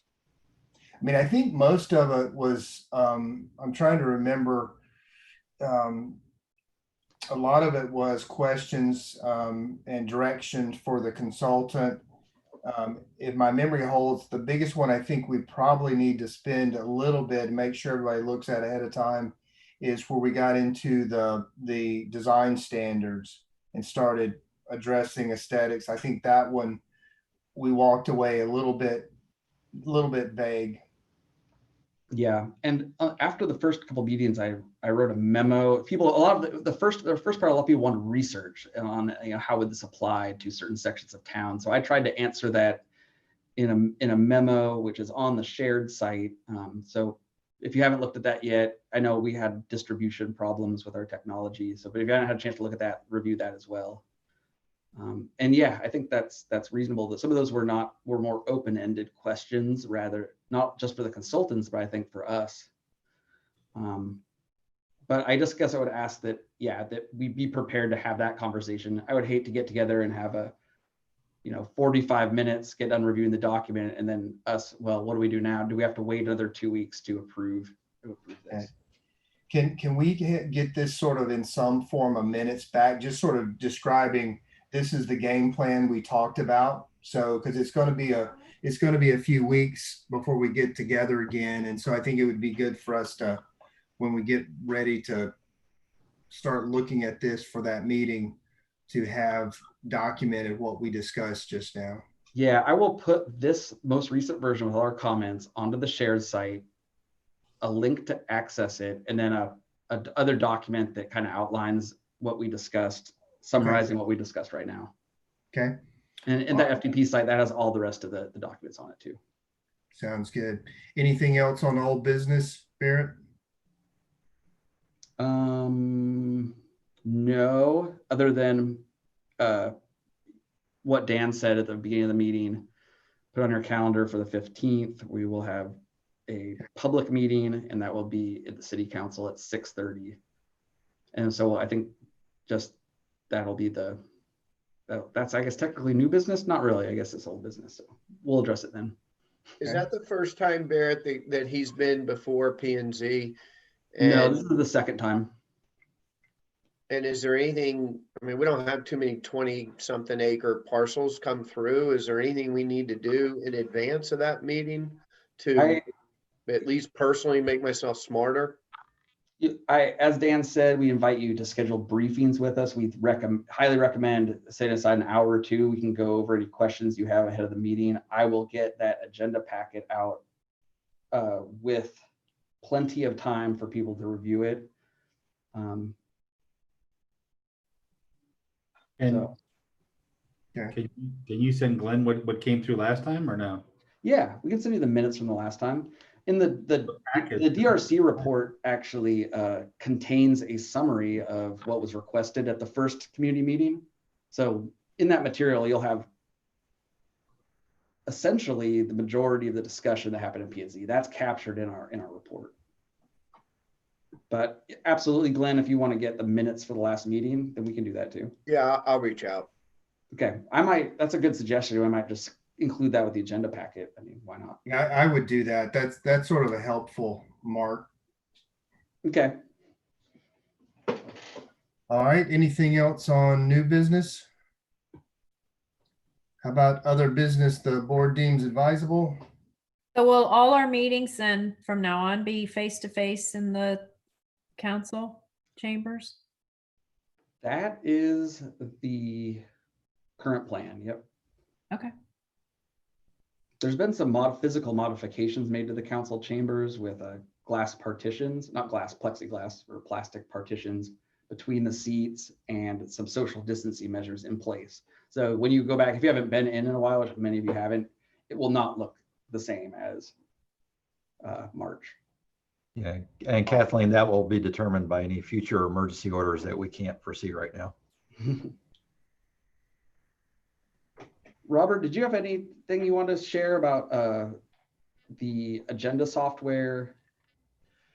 No, I encourage everybody kind of to hop in there. Glenn, I'm going to hit a reset your password button in the system. So it's going to send that to you so you can kind of reset, see if that'll adjust what you were doing. But everybody else is able to get into the system in the portal. If you didn't, just say so. The system is kind of like our older one, but a little bit more robust. That will allow you to do markups and notes, and just keep in mind that everything you have in the stuff is yours personally, so nobody else will see it. So you can save it and then come back to it later. And then with the new software, you can actually see it on any device. So if you come to the meeting, you can bring your own laptop, tablets, and stuff like that. Pull up your account and actually follow along with the meeting there as well. Software does allow for us to do some accommodations in the room. We don't know if we'll be starting that right away, but it will. It does have the capability of showing the vote results and stuff on the screen and such. But we don't know if we're going to start out with that. We'll kind of start out slow with you. But as long as you're able to get into the portal and start taking your notes and stuff in there, I think that's the biggest thing for you. And Robert, you don't have to reset it, because I did already reset it. I just was unable to click the agenda email, but I'm now in the portal. So let me hold on to this one for 3 months. Oh, okay. Yeah, and as far as the minutes, Barrett would have actually gotten them sooner, but in the transition, Barrett is still waiting for me to train him how to do minutes in the new system, which will take place in the next couple of business days. So that's what he's kind of waiting on for that. Yep. So we'll have 2 sets of the last 2 meetings at our next meeting. So thanks, Robert. Thank you for being with us and helping us with the Zoom, not only tonight, but all of this past month. So thank you very much. You've been invaluable. We could not have done it without you. Yeah, thanks, Robert. Thank Yeah, you. your meetings actually allow me to get a lot of work done. So Yeah, me too. If we'd have known that, would have kept you busy. And, All right, so and thanks. there's- I just want to really quick again. I know I've said this before, but thanks everybody. I know this is a ton of work, and our staff really appreciates it. The whole city really appreciates you. You guys are not getting paid to be here, and not getting paid for the hours you spend to do it, not at the meetings. And just absolutely thank you. This has been a really, really robust, good, solid discussion. Thank you. No one works harder than that guy over Jamie's shoulder. That guy never moves. Yeah, I can't explain it. He just always Right. there. Yeah. Right. Great. All right. Well, if nothing else, thanks everybody, and we are adjourned. See ya. Thank Bye, you. thanks. Have a good evening. Okay.